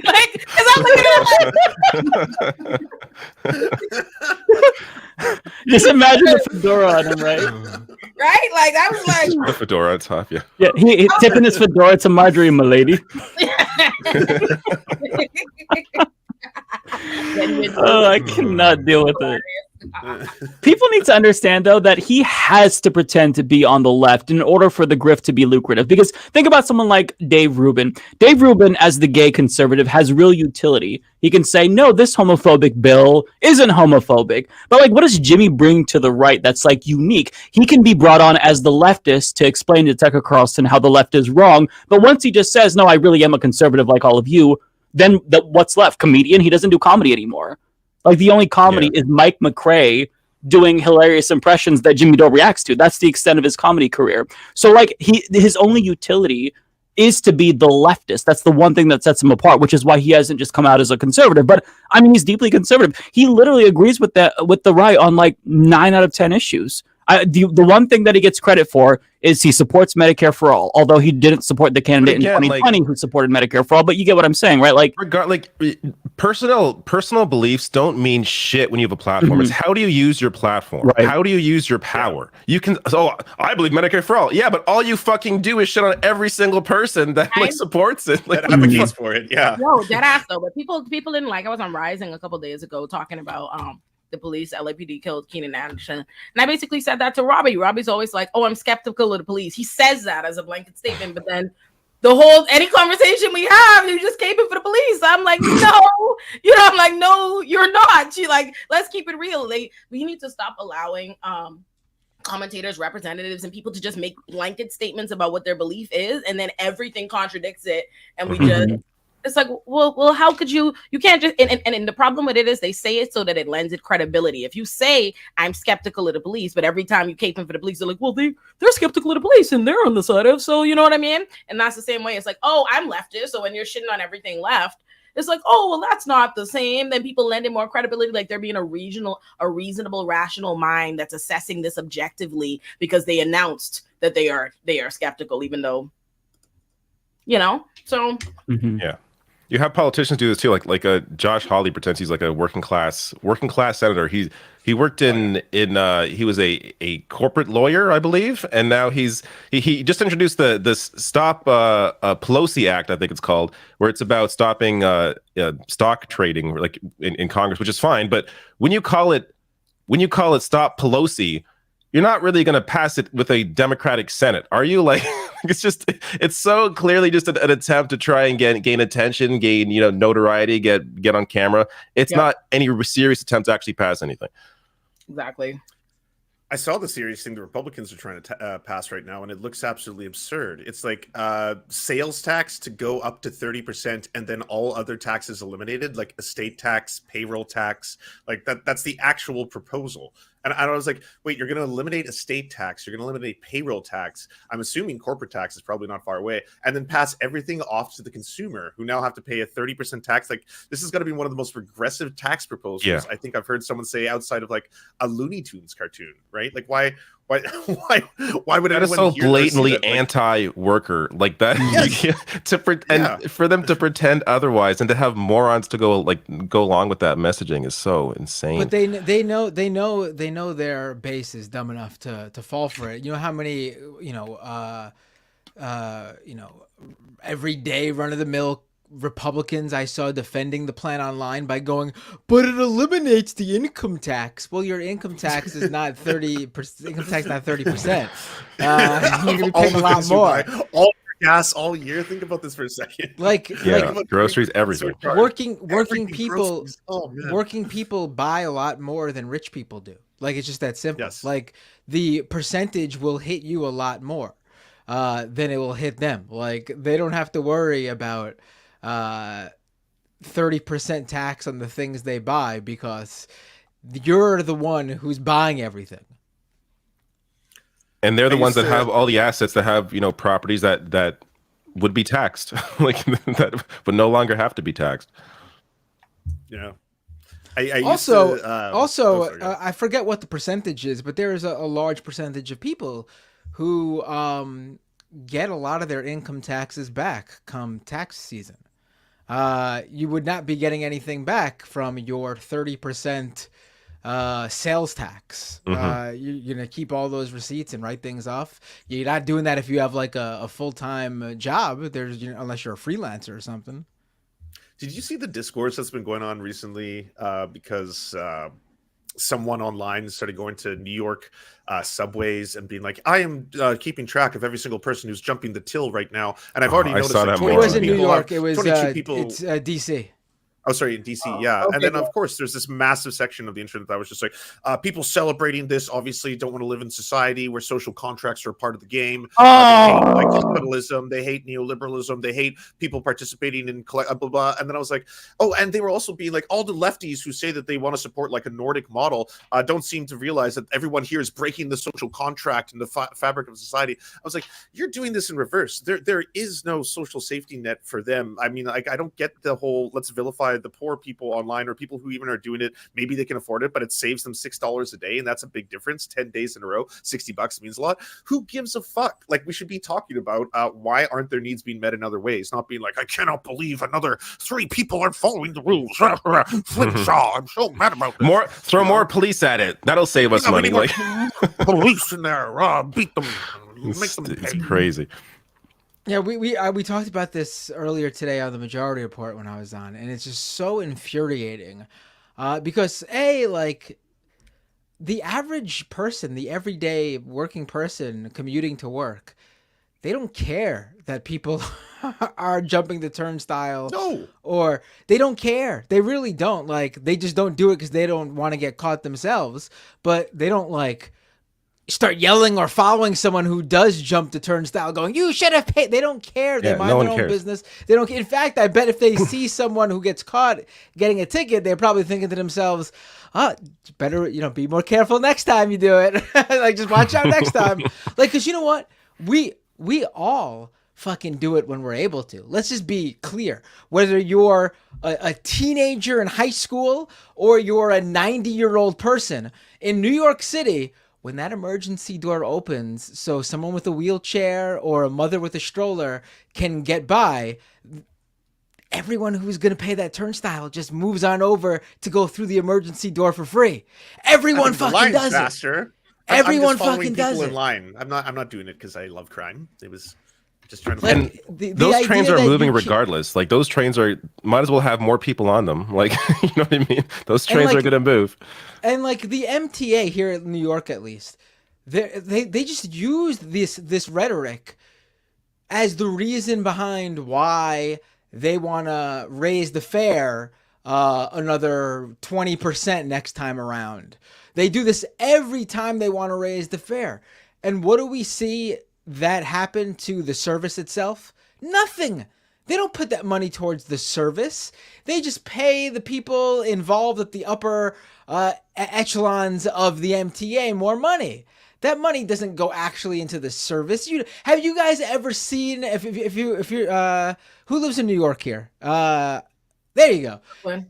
Have you ever seen? I was pointing to that square. after the fare raises, have you ever looked around and went, "Oh wow, the stations are so much cleaner and nicer. They must have, they must have put that towards upkeep." And never. Like, just this week, the Long Island Railroad announced that the Jamaica Station is now stopping at Grand Central Station. The Jamaica Station trains are now going into Manhattan, are now stopping at Grand Central for the first time ever. It is the first expansion of the Long Island Railroad in over 100 years. How many times have the fares been raised? Fare raises in the past 100 years? No fact. Absolutely, you're absolutely right. He's spitting now, Bender. Like, it's ridiculous. It's ridiculous. If people are jumping the turnstiles, it's because the fare price is too much for them. It's too high. And what do you want them to do? You're going to say they should go to work, get a job. Well, how do you think they should get to fucking work? They got to use the trains. Then it's like a chicken and the egg scenario if you're going to argue that. You know what the best solution here is? The MTA should be free. The trains, the transit, the public transit should be free. How do you pay for it? Well, you tax the wealthy New Yorkers who can pay for it, and what's going to happen tax then? on energy companies as well. What's going to happen if you made the public transit in New York City and other major metropolitan areas free? You would get all the businesses in that city coming out going, holy shit, revenue's way up. People are visiting our locations more. Why? Because they can get there free. They don't have to factor in the extra cost of travel. So they're able to actually, A, go there without worrying about that cost, and then B, maybe even spend a little extra money if they did have that money. I mean, it would be such a great thing for everybody for public transit in major cities to be free. Agreed. Absolutely. I'm reading the comments. That's what I've been doing at this. So I just wanted to take this opportunity to say Mudslinger 888 is back. Yo, I really examined the comments. All jokes aside, my man's is a clear racist at this point. I'm like, yeah, it's what it is. But this time, because I really examined this also. If you actually look at the time, I talk a lot less in actual timing on the show than y'all. But there are a lot of segments y'all are talking about that I'd be here like, the air goes over my head. I breathe and I speak, and this man is mad in the comments. Talks about nothing else. He goes, the Loudmouth Show starring Eliami, for fuck's sake. So this time I just want to say, Mudslinger 888, please suck a dick. Go to hell.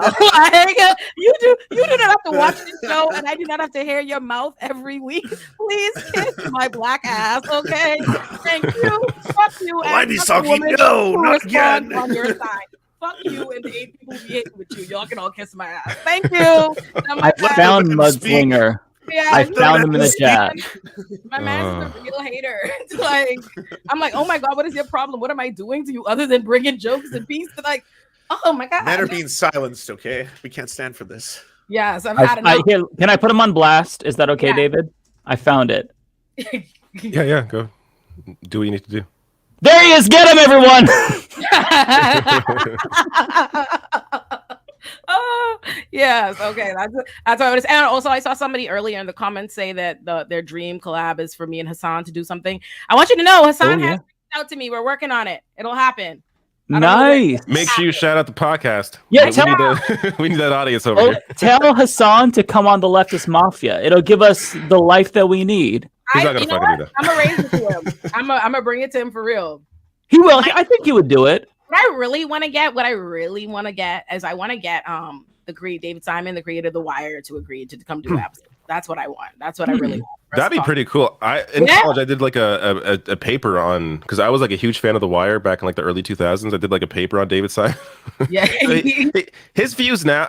He's tweeted some things. I'm like, I don't know if I agree. Yes, with Dave, that. I ratioed him before, but I don't think he realized that when he followed me. So good. We're gonna pretend like that didn't happen. We had like a fight on Twitter once or something. I forget what it was about, but yeah, we went back. I'm like, yo, I like you. What's going on here? Yeah, I heard. I've heard he gets very upset when people like bring up propaganda or anything like that, or yada yada yada. But I want to bring him for the purposes of let's talk The Wire. Like I want to bring him in the least adversarial, cool, The Wire information possible. And if there's anything negative, I'm gonna tell him to his face is that I don't care what you say. Season 2's not. I don't care what you say. Yes, it's necessary, but you're not going to convince me that it's more. You're not going to manipulate me. I won't be gaslit like this. Season 2 is boring. I don't care what he says. The last couple episodes, though, there's like some payoff for like a couple of those characters, and it's like, oh, okay, there's. I agree with you. It's probably the worst. It has to be the worst season. Was that with like at the boatyard or some shit? Yeah, the shipyard. Okay. Yeah. It's the white people season. It's with the Polish people and at the dock. Right. I didn't like that season too. I remember a lot of the fans hated that season because it was just a complete change from the first season. And then it went, season 3 is like season 3 or 4 my favorite. I go back between the two, but yeah. No, season 2, when I was watching The Wire, so it was like, okay, at this point, I think I'm alone in this. D'Angelo Barksdale is my heart, the way I love you. I'm sick about why nobody cares about him and his fate as much as I do. I'm sick. But anyway, season 1 ends and I'm dying to find out what happened to my boy D'Angelo. And then the season starts. Now imagine you've been watching the show and there's been nothing but Negroes. And then the show starts, I'm like, what the fuck is this? I was like, HBO, man. I got HBO, put on something new. I like turned it. I was like, back. What I click? What happened here? I'm like, what the fuck is happening? Who was the docs? Like it's so long. I was like, this is what happened. Oh, this is bamboo. I've been hoodwinked. What is going on? Like, I mean, his reasoning is that the show's about the city of Baltimore and each kind of area, like basically like how Baltimore functions and all the corruption within it. So for him, the shipyard is like a big piece of how some of the drugs come in and the kingpins and that kind of thing. Like I get his reasoning, but in terms of the execution, I know it isn't the best season. Giving people like Stringer Bell and Omar and characters like that, and then all of a sudden it's like the docs. Like I totally know that feeling. There's payoff though, like he keeps you going. Season 2, you're like, and then season 3, it's like, oh, I waited for this finally. It's like, season 3 is very, very good. Yes. Yeah, that's true. Who are your favorite characters, or who was the saddest death to you in The Wire? Okay, so if you've seen The Wire, viewers, anybody, Bender, have you seen The Wire? The Wire. I feel like we're in hard. I don't want to spoil things for you. It's all right. I'm never gonna watch. It came out in 2003. It is literally regarded as like the best TV show of all time. If Bender cared, he would have watched it. Like, True, yeah. I guess that's true. I'm just not a big TV person. Do not care. You see, so Bender's not even hearing us. Who was your favorite, and what was the saddest? I'm not sure if this is I don't know if it's the saddest, but it's the most shocking. And I watched the show twice. The second time with my friend, and I was waiting 4 seasons, or I think it was 4 or 5 seasons. I think it was 4 seasons for this moment because I wanted to watch his face when Omar got shot, and it was just completely out of the fucking blue. And it was a little kid that did like it was just at the TV. You were looking at him. Were you like it was and after like reading about it and like why they did it that way, I thought it was brilliant. Like basically. His reasoning was like it doesn't have to be like some because they're building up this thing where it's like it's Omar and the cops and I forget who's a third individual in that whole triangle there, but it's like, oh, there's gonna be a showdown, and then it's like he's fucking killed out of nowhere for no reason. Like it was fucking brilliant. Yeah, they said they wanted to show that like no matter as how much lore is around him and how big of a character this is, that once you're in this game, you are disposable and you will meet an end like that. You don't necessarily get an end as grand as you were. That shit was crazy. Also, side note, Michael K. Williams, rest in peace, is Bahamian. His mom is Bahamian. His mom is from the island that I'm from. Love that. I will say though, sorry, the saddest death for me is Bodhi. It's been a while, but yeah, because I feel like there was like he had that conversation with McNulty. It was like things were looking up for him a little bit, and then it just like he was just done. That broke my soul too. That very much. I watch The Wire like on a regular basis, so this is all real fresh for me. I love The Wire. I'm obsessed. God, I don't remember a lot of this. It's been so long. I watched it in like 2014, 2013, so it's been a really long time for me. Mike, you gotta watch. It's a good rewatch. It's up there with shows that I've rewatched a lot. And now it's in, like, HD widescreen. Like I've only seen it in like 4:3. Like I haven't even seen the widescreen version. I've just watched it twice in the old like TV version. But no, it's definitely a good rewatch. Wire's new TV show is really good too. Baltimore. I don't know if you've seen it. I started so what's the name of it again? Oh, sorry, We Own the City. That's it. Yeah, We Own the City. I began watching it, and really for me, because I cover a lot of this stuff now, it's hard for me to get into like real life drama, like dramas about real life around this shit, because it's like this is my job. Like when I'm watching it, it's like I'm working right now. This is so fucking depressing. Who said Snoop didn't die? Snoop did die. What you mean? Michael killed Snoop in season. Oh yeah, that was one of the most iconic scenes. That she goes. Yeah, I think that might have been the saddest for me. I think that would have been the saddest for me. The saddest when Snoop dies. Yeah, Snoop is a psychopath. Snoop when Snoop the psychopath died. Yeah, but as a character, she was enjoyable. Snoop is no, I got the characters. Right. True. Snoop is a raging psychopath. If there's anybody who needed to be put down, Snoop, Marlo, and Chris. Snoop, Marlo, and Chris were the boogeyman of the hood. They needed to go. Okay, that's true. They had real gangsters. Oh no, I'm not thinking of Snoop. Hold on.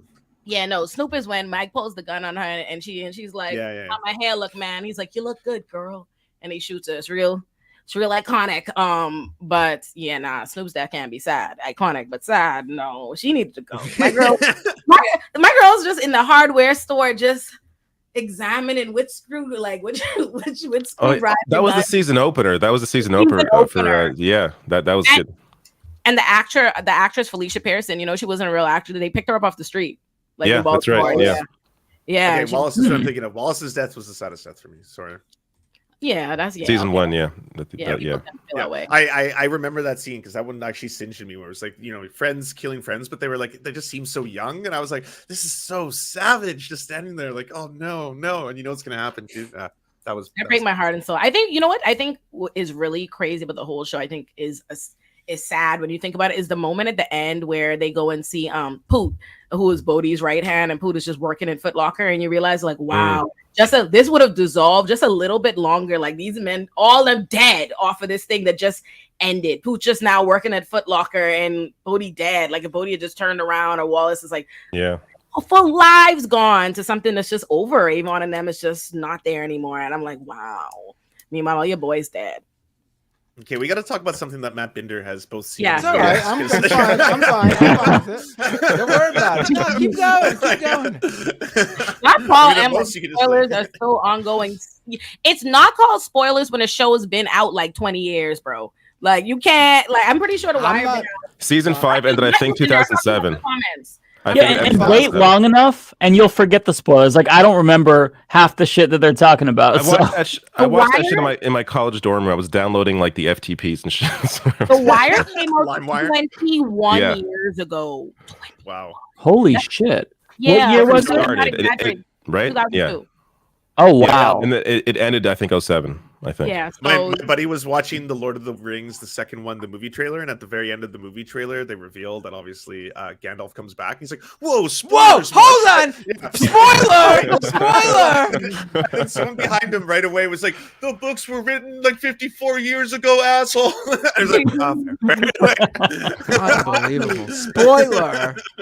Yeah. No, you want to hear a story though? Okay, so obviously, I love Harry Potter. That obviously J.K. Rowling's devil. It's unfortunate that Harry Potter was written by no one. Anyway, I love Harry Potter. So when very overrated, honestly, I think it's very overrated. But continue. You took the wind out of the sails. Whoa, no, just don't. Very I will say I am overrated. completely neutral. I've never read a single book or watched a single movie. I have no read the idea. third one. I Really?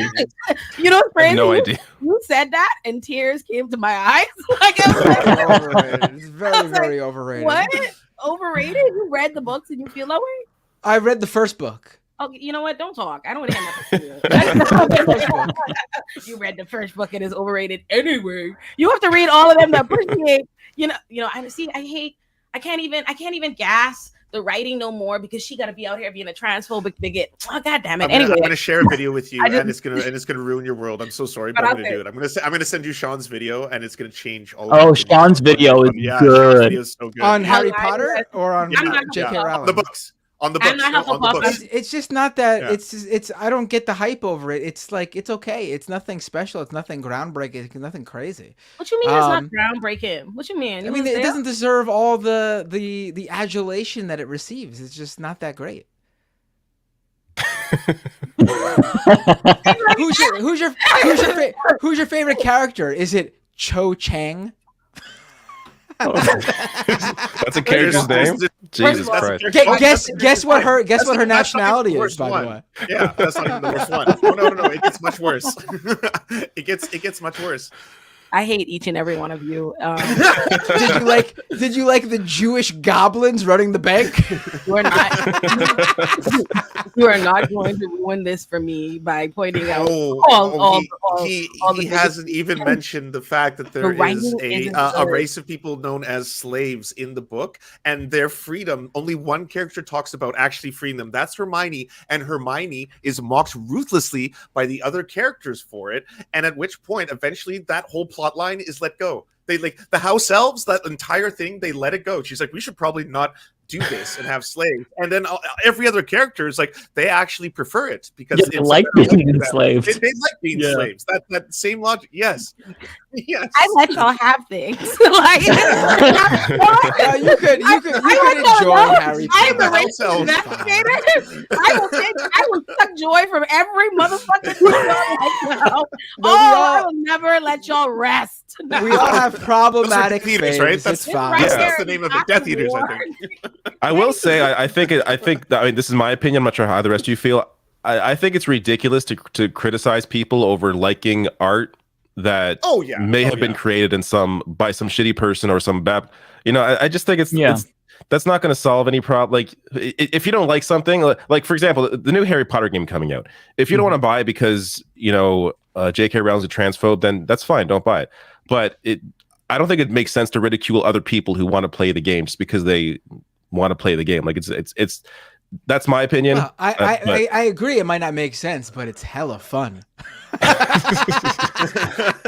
It's not welcome. If you want to build a movement, we can't be gatekeeping. Yeah. Well, like for me, like I want no Harry Potter fans in my left. I cannot separate the art from the author, so I can't play Hogwarts Legacy. But I will say my history with Harry Potter is very interesting. So when I was growing up, when Harry Potter came out, my family was very evangelical, and so that was like the most satanic thing to ever be created, essentially, like in my family's mind. So it was taboo. And finally, when I was an adult, I watched all of the Harry Potter movies. Didn't read the books.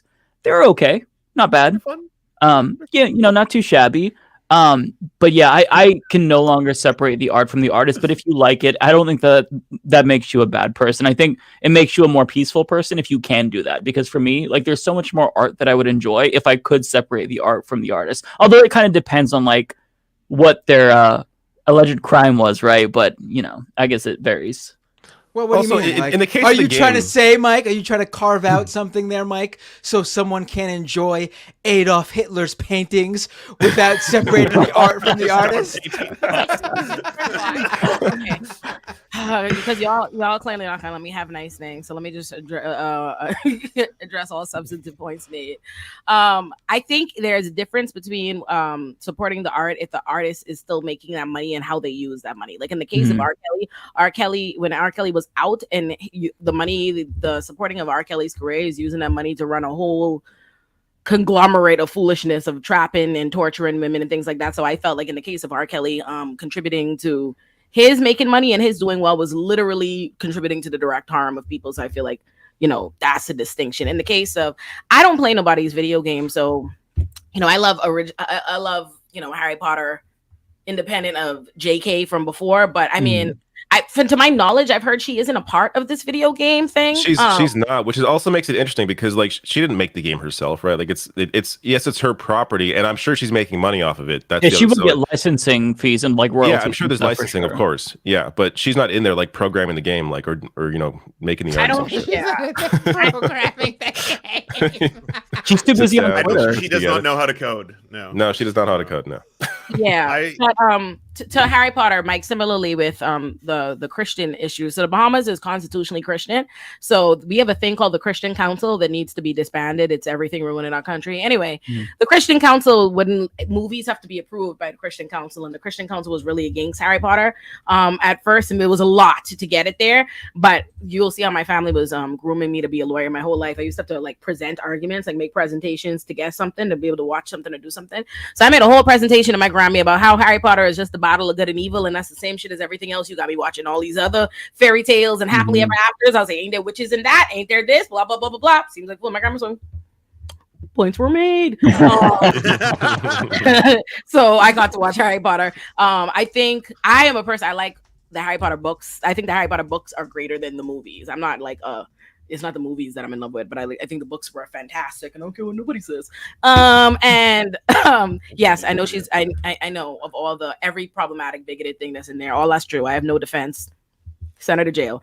And then for my original story, I was gonna tell, because we were talking about spoilers. So when Harry Potter, the last book came out, I was in Belgium. I was in Europe, and I was in Belgium, and it was like a holiday, and so like every bookstore was closed but one. And I remember I like racing. Did I push a child to get the book? Not that I'm saying that I pushed it out, but I would just say it's important to caution that I too was young myself. I was only about 13. Like, so yeah, I may have pushed a child to get the book because it was a frenzy in this one bookstore to get the book. So I get it, and then I go to the airport and I'm reading my book, and someone just walks up to me. This is like the day after the book comes out. Someone walks up to me and like, Snape dies. like yeah, literally. That's wrong. In the airport, I'm like, you evil son of a bitch. Like that right there, I looked in the face. Terrible. Yeah, the day after, but like book in my hand, just That's just evil right there. That's so mean. That's sociopathic behavior. Like, why would you fucking do that to somebody? Yeah. Especially a child. That's Like, you weird. go to a child, be like, here's how this book ends.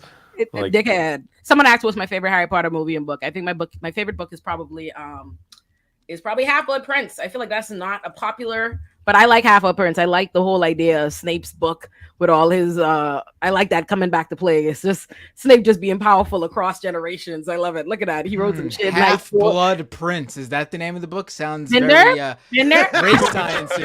Half-Blood. Okay. The series is pretty sexy.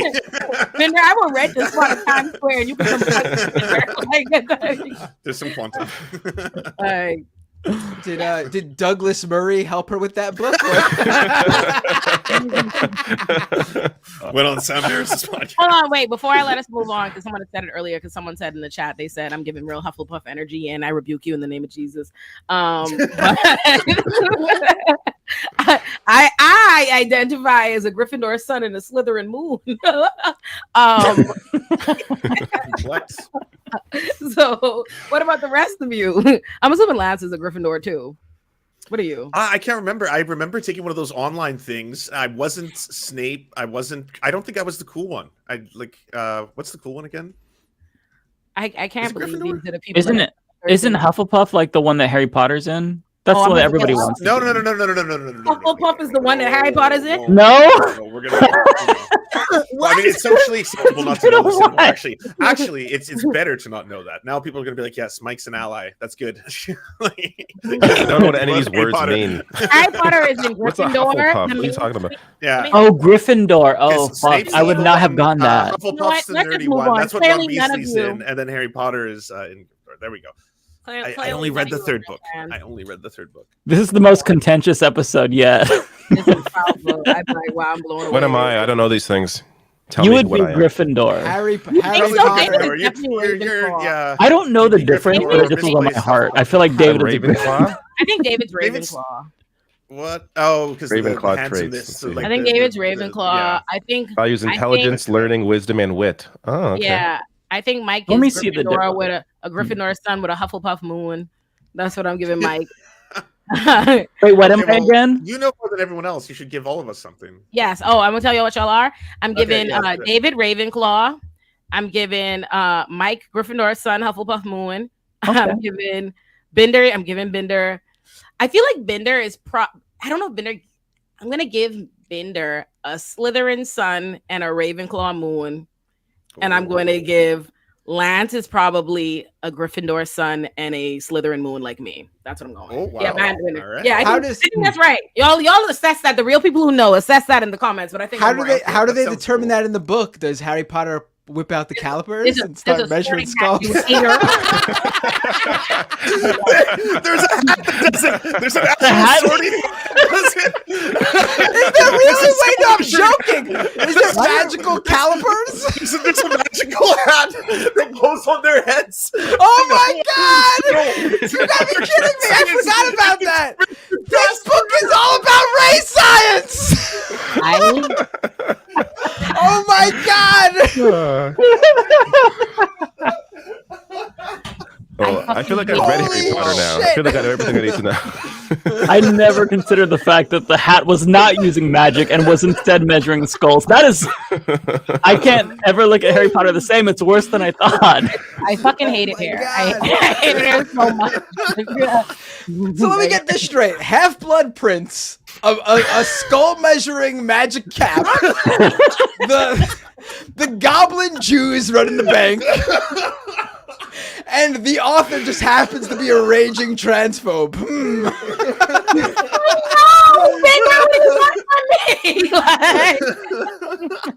God damn it! Like, I know, shit. Yes, the bitch is a bigot. We know. There's a lot of shit in there. You ain't even really get to the real stuff, like what she was naming the black characters. Let's not get into that. Wait, what? What is she naming the? I gotta know this now. What is the names of the black characters? She also hates fat people. You can throw that one in there. All the Oh, evil right. people I are forgot fat. about that. Yeah. Yeah. She's super fat phobic. It's a thing. It's a massive thing. A She common theme. named, she named the black character Kingsley Shacklebolt. That's What? Yep. Yep. She's the bitch is a bigot, right? Like, yeah. Was this stuff obvious at the time, or not till she became a transphobe did people start like looking at her history? Like how recent did You were people start children. realizing?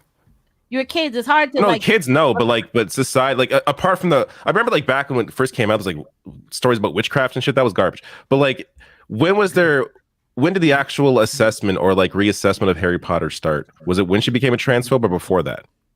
After anyone know? Okay, so some of the things that we've mentioned already, specifically the anti-Semitism present in the movies, that was already talked about a little bit or explored. Okay. Not to the extent that everything. Because it was like so obvious, right? Has anyone ever pointed out what I just uncovered, or is this something too with the magic? Nobody has pointed that out. Breaking news. I here just with the uncovered skull something here. measuring Are we gonna helmet. find some measuring weird, magic hat. The weird sorting hat is what it was called. But David, answer your question. I don't know if you know this, but she uses a pseudonym called Robert Galbraith or something like that, which is also the same name of an individual who used to do a whole bunch of, I think, really bad experiments and was very anti-trans back in the day. She has so Stephen King uses a pen name and then releases books, and he did this to show that will people still like my writing if they read me but don't know it's me. And it turns out, yes, they do. They still buy his books because they're still like, it's good. She's the opposite. No one bought her other books, so they had to reveal that was secretly her. So people they would start sell. picking up sales. Yes, Oh, exactly. wow. And now it's just out there as the pen name. That's hilarious. That's interesting. Yeah. Did you? I don't know. This is a little bit like just googling J.K. Rowling race science like a normal person. I hate this woman and what she's done to me. I do want to respond to Celeste here, saying David never saw Harry Potter, Shrek, Disney. He had no childhood. You didn't I see grew up Shrek? I grew up in the '90s. Actually, So I think I may have seen How Shrek. old is everybody? How much I younger? may am have seen Shrek. How old? And I have seen Disney movies, but I'm not late you know. 30s. Because y'all are aging exceptionally well for white men. I wanted to really give y'all that because y'all say things sometimes to throw out a time frame, and I'm like, children. For me, it's college, changed. you But know, my dad is like 71. He looks like he's like 55. It's insane. Oh, So wow. I'm just lucky in that sense. Yeah. I'm old as shit. I'm 35. Okay, so you're 35. Mhm. Lance said late 30s, like a real diva. He didn't give me. He didn't. Oh, give yeah, us no, the I'm not- number. I'm I'm also late 30s. And Lance said, no one can know what day, what my actual No, birthday God, is. no. I love that. No, That's hell beautiful. no. I'll diva that shit. How come? What's the? So I know. Should I have been concealing my age this whole time, Lance? Is it gonna bite me? What's the reason? No, it was one of those things at first I didn't reveal it because I like when I first started actually getting worried about how I was blowing up online. Like, you know, Yeah. like, well, my channel has more subs. I was like, oh, I don't want to get doxxed, so maybe I'll just like start peeling things back a bit out of fear. Yeah. And then I just haven't really changed that since. Yeah. I mean, just look at our StreamYard labeled names here. Who's the only person whose last name we don't know? Right. That's true. That's a great point. Yeah. David Dole, Mike Figueredo, Matt That's true. You all Binder. have your full names Oh, on there. how do you pronounce Right. your last name? I'm sorry, I don't want to mess it up. Olurin. Olurin. Olayemi Olurin, Matt Binder, and Lance. Of the My Surfs. last name The is the Surfs Surfs is his last TV. name. The Surfs TV is my last name. Wouldn't that be Yeah. crazy to be like if y'all watch Mad Men? Yeah. Y'all Yeah. watch Mad Men, right? Thank I you. haven't seen it. I haven't. Thank Anyway. God. References. course. What if Lance was like Don Draper? Like if we actually got his last and we realized that like Lance is not who he says he is at all. Like we did the research. Oh, because he had like a completely. He runs a different marketing past. company. Yeah, like Lance is like. I did used to work in the film and television industry doing digital distribution. So I used to do digital distribution back in the day. Yeah. I don't know about y'all. I've had so many shitty jobs. I've worked as a dishwasher. I've worked in construction. I've worked at 2 like movie theater fast food chains. Lots of I was a shitty dishwasher. Mhm. I've only ever been a lawyer. I'm so sorry to be the bourgeoisie over here. God damn. I worked You know, never at been a lawyer? In my defense, the U.S. government will not allow me to work. Wouldn't allow me to work any other jobs prior to like I'm being shackled by USCIS. Fair enough. But so okay. So Mike said 35. David, what'd you say? Late 30s. Oh, you two are okay. All right, Madonna. Okay, Bender. If you follow me on Twitter, though, if you follow me and I follow you, you can look at my Twitter profile and see. And I think How the age old is is there. Bender? How old would you do you think I am? Somewhere between 32 to 35. Oh, okay, I'm 36. Okay, check that out. Look at it. No one ever thinks I'm in my 30s. I'm always people always peg me for much younger. You know what was crazy? People be pegging me for older, I think, because of my career, because of like the nature of my work. Mm. They assume I'm older, and I don't appreciate it. And I wish they would stop doing it to me. Like they talk to me like I'm like, no, I'm actually a young bitch. That's why I'm doing young bitch shit. You know what I'm saying? I'm actually a young bitch. I have to be a young bitch and an old bitch. Yeah, Alea is like 32, 33. I'll beat your ass. I'm 29, bro. I'm still like, Yeah, I was gonna say like you're like mid-20s, right? I think you said it I thought before. you were, like, but 29. mid-20s. 29. Yeah. I will be 30 in July. I'll be 30. Is that the youngest millennials? What's the millennial cutoff? 96. 96. 96. That's the last millennials because I have a brother That's the who's 10 Nintendo years younger 64 than me. year, if I'm not mistaken. Oh. Yeah. Yeah, that is correct. that's right, Lance.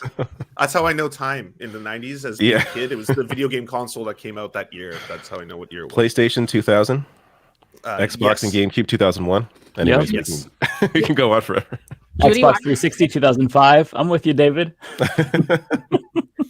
Lance, somebody says that you do drag in Brazil. They're calling me Lance Santos. My word. That's splendid, folks. Come on.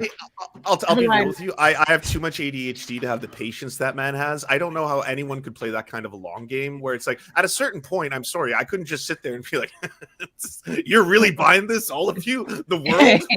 We're doing this? I'm strapping in. I'm an elected official? Hell yeah. I couldn't get that far. I would break and give the game away so fast. Too many tells. Look at this. I'm a terrible liar too. I can't. Yeah. No. Yeah. Same. You could see it in my face, like when I lie. I couldn't. What he does honestly takes talent. It's like it's fucked up, but it's almost impressive the way he does it. Did you guys see that video of someone asking him? Did you guys see that video of someone asking him who he thought was going to win this season of Drag Queen? We played that right before he came on. Actually, we played that. I think I could. Ego and self-preservation won't make me lie.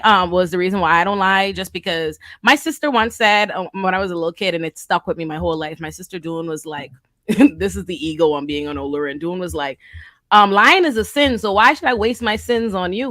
Like you and your feelings. Why would I be lying to you? And that's what I kind of think to myself before I go to lie to somebody. I'm like, wait a second, who the fuck are you? I'm the star of my life show. I'm not gonna lie to you. But I think if I wanted to be a liar, I'd be a great liar, I'm sure. I'm sure I could be a manipulative witch if I wanted to be, but don't I'm trying not to be evil, not to use your powers for evil. I would probably be a bad liar until I convinced myself the lie was true. I'm pretty sure I could convince myself. I definitely come to believe the lie. Yeah, I definitely could, but I would have to do that first. If I knew it was a lie still, I couldn't do it. But if I just to myself looked in the mirror and was like, this is the truth, this is what happened, like over and over, I'd eventually probably believe it and then tell the lie easily.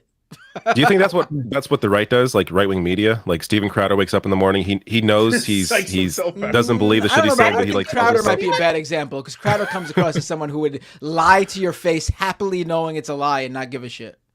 Mm-hmm. Yeah, I've heard though, like people that know him behind the scenes, apparently he doesn't believe what he talks about. Most of these guys do. Alex Jones is on the record don't. saying it's a pure entertainment what he does. He doesn't believe a thing he Can we- says. Can we talk about that? I think about that very often, where this like implicit, like silent rule that you're not supposed to like say how people are like full of shit. Like I feel like I know a lot of people, as someone who bears on like right wing stuff. I know a lot of commentators, a lot of people, that say a bunch of things that are completely inconsistent with everything that they believe and live their life in real life, and they will casually tell you about it. Like you'll go out to, you know what I mean, and they'll tell you, and it's like, but somehow I'm in some implied contract that you can't say it, so you have to sit on things, and like you're like, you don't live like that, you don't believe that shit. And I've noticed that like we just kind of have to rock with it. Y'all ever had that experience where you just Did you just know see this person?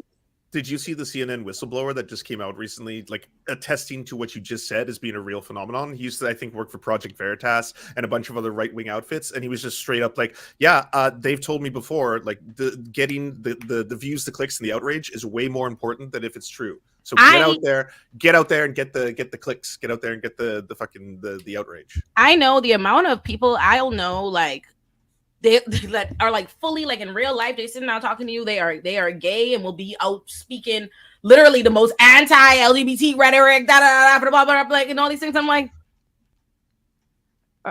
Or and never mind the aspect of who people work for and what they actually do and where their allegiances are and what's going on there. I just find that it's very difficult to contend in that world. Like if you're honest, you know what I mean? You live a life just, to me, a lot of the things you'll see is like if y'all found out that in my free time I was like dating the president of the police union.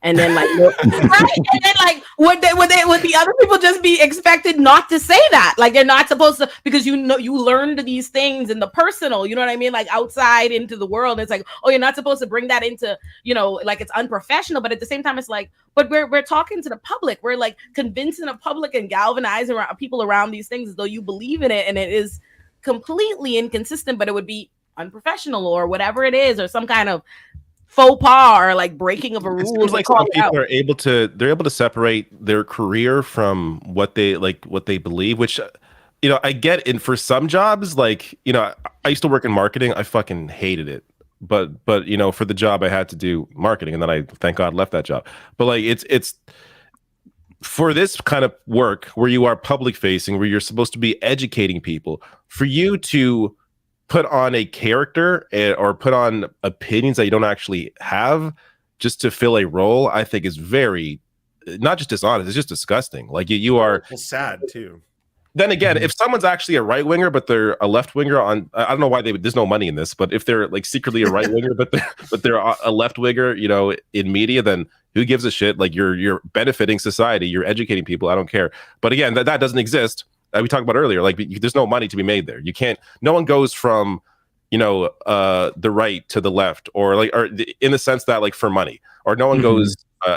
No one pretends to be on the right and just attacks the right. Like that doesn't like the way the Jimmy Dore types do, because there's no money there. But it is weird that for some reason, people are able to do this and they're able to live their entire like. Dave Rubin is a gay conservative media figure, and he talks about the people in his circle like. Matt Walsh just came out about how terrible it is for two men to adopt. Dave Rubin just adopted 2 kids. Like this shit's crazy that he is like he puts himself into this. Like Ben Shapiro is supposed to be his friend, and he won't even go to his own barbecues. Like I was watching that, I was like, I normally want to rip into you or make fun of this, but I was like, this is just sad. You're like looking at him, and he's just like, I'm not gonna go because how gay is it gonna be? He's like, it's gonna be normal. It's just gonna be normal barbecue. Normal. He's like, yeah, but like how gay? By the way, I was just gonna say that's a real 0 thing, to gay. right? That's a real thing. Like I have white friends that do that. You invite them to something and they ask you how many white people are going to be there, if it's going to be a black thing. Or I swear to God, no joke. They do that. God. Why is Swear to God, on a regular basis, or like my friend, people, 3, my birthday, on my birthday dinner in July, my friend's boyfriend was white, and that man faked sick right before dinner. Rather than be at the table with all our black asses, just discomfort. Like my man was like, I can't do it. People do you like that in real life and expect you to maintain the friendships. Like it's just okay to be like, they're like, is it gonna be? And I always think it's interesting, right? Because in a world where marginalized people are constantly like talking about the lack of inclusion and what it is to be in a white world and yada yada yada, and being dismissed and minimized, I think it's so interesting. The very people that will dismiss and minimize what that is to live in a society where you have to go into white America at whole. Like everyone's always white around me, but if you have to spend one evening with your black friends, like then it's like, how am I going to do that? I'm like, well, I was at my white ass class all day, my white ass job, this white ass cafe. Podcast. White ass podcast. White ass podcast. That's wild. It's like, once someone says that, I guess you don't invite them back again, right? Like that's you can't really come back from that. Like it's ridiculous. It's like, all right, let's re-examine this friendship. We have to. We're at 10:31. So that's right. You got your thing. Let's do our cancel and cancel. Yes, I nominate and plug your thing as well. Oh yeah. Also for Tea Time with the Olay this week, someone should pull it up. Y'all know LOL Overruled. He's TikTok famous, so I bet that y'all do know him. If someone wants to, I recognize his face. I saw his face before. Yeah, he looks familiar. I think he has like almost 1 million followers on TikTok. Oh wow. Yeah. Alex is TikTok famous for real. Okay. Huh. Yeah, so Alex is going to be my guest. It's going to be great. I'm going to be all in his business. I put up on my Instagram, like, ask questions, like what questions y'all want me to ask Alex. And I just want to say this. he needs to sue all his fans for sexual harassment. I am a woman with big breasts, and I've never seen sexualization like what y'all did to this man. Like, y'all need to get his Alex needs justice. They treat his mustache like they treat my titties, and that's crazy. Oh, Like, I'm like, I was reading some of the comments. I was like, wow, okay. It is. You see them in the comments, they're like, he's so hot. I mean, you know, he's a nice looking man, but like people are going crazy. Yeah, so if I did y'all, not see the comments. That's I funny. put the link. I put the they're hype, right? So if y'all Take a want ride, to, yo. y'all can talk to Alex yourself. It's gonna be great. So someone dropped the link. I put it in our group chat if y'all want to put the link in the chat for people for tea time. It's gonna be excellent. I hope y'all turn out in droves. It will be fun. I'm asking ridiculous questions because Alex is already my friend. He's my work husband. If y'all didn't know that. So yes, that's my plug Awesome. for tea time. Amazing. Okay, now to canceling and uncanceling. Bender, you might have not been here when we put up. So Jimmy, right now on the chopping block, Jimmy Fallon is up for cancellation. Nominate Jimmy Fallon. Yes, that was Lance, and George Santos is up for uncancellation. No, we're not. I have a uncanceling new George nominee Santos, also. that's for sure. I say we cancel Harry Potter. I feel like the revelations Harry on Potter's this been show. canceled. I do feel like Harry Potter's already Harry Potter's canceled, been though. canceled. Yeah. It's already canceled. I think we have to. Okay, That's like double J.K. cancel. Rowling. Louis C.K. I'd be like, Louis C.K. is canceled. It's already happened. You know. Yeah. J.K. All right, Rowling's so canceled let's at least. cancel, You know. No, I don't Jimmy vote- Fallon. Why are you not canceling Jimmy Fallon, Matt? I need Because to know he's the not reasons. really in the news right now. I feel like there's other people worthy of it right now we're not thinking of. I mean, what has But he he done got a recently? pass. He didn't get in trouble for all the NFT things. Think of all the thousands of people who lost money from the NFTs. The NFTs alone. Well, And you he were didn't suffer any constantly- consequence for this. And just Oh, imagine trust me, I his know. face, Matt, and you'll want to cancel him. The Fine, fake fine, laugh, fine. the If you slapping on the visualize his desk. face, I've been you know? peer Come on. pressured into canceling Jimmy Fallon. Yes. If you have someone better, you can bring him up. I just can't think of anyone else. I have someone for sure, but it's a temporary cancellation, not a permanent cancellation. No, this is a Bring it up. permanent one. 2 weeks. 2 weeks. You can do Mark temporary. Hamill. Mark Hamill. Who So, What did he do? so the reason why I want to cancel him is because Oh, for he the liked the second, J.K. Rowling tweet, right? he's Yeah. playing He footsie with apologized J.K. for it. Rowling and transphobia, which is why he gets a temporary cancellation. But he only gets so many oopsies before it's like, okay, we know what the fuck you're doing. So to give everyone context, so he liked a tweet before from J.K. Rowling where she was being explicitly transphobic, but he apologized and said, okay, I was ignorant. I didn't know that she was referring to transphobia. Now, this last week, he did it again where a trans woman tweeted at J.K. Rowling and said, I'm more of a woman than you'll ever be. And then J.K. Rowling responded saying, citation needed. Now, he acknowledged once people started blowing up, okay, you're liking her tweets again. Okay, sorry, I wasn't trying to produce or promote transphobia. But his excuse overall was fucking stupid. It's like, no, I just like the tweet because I like when people speaks their truth to power. That is, well, I didn't know who he was, but now I want to cancel him just off the strength. I can't fucking stand when white people take that kind of truth to power. Really?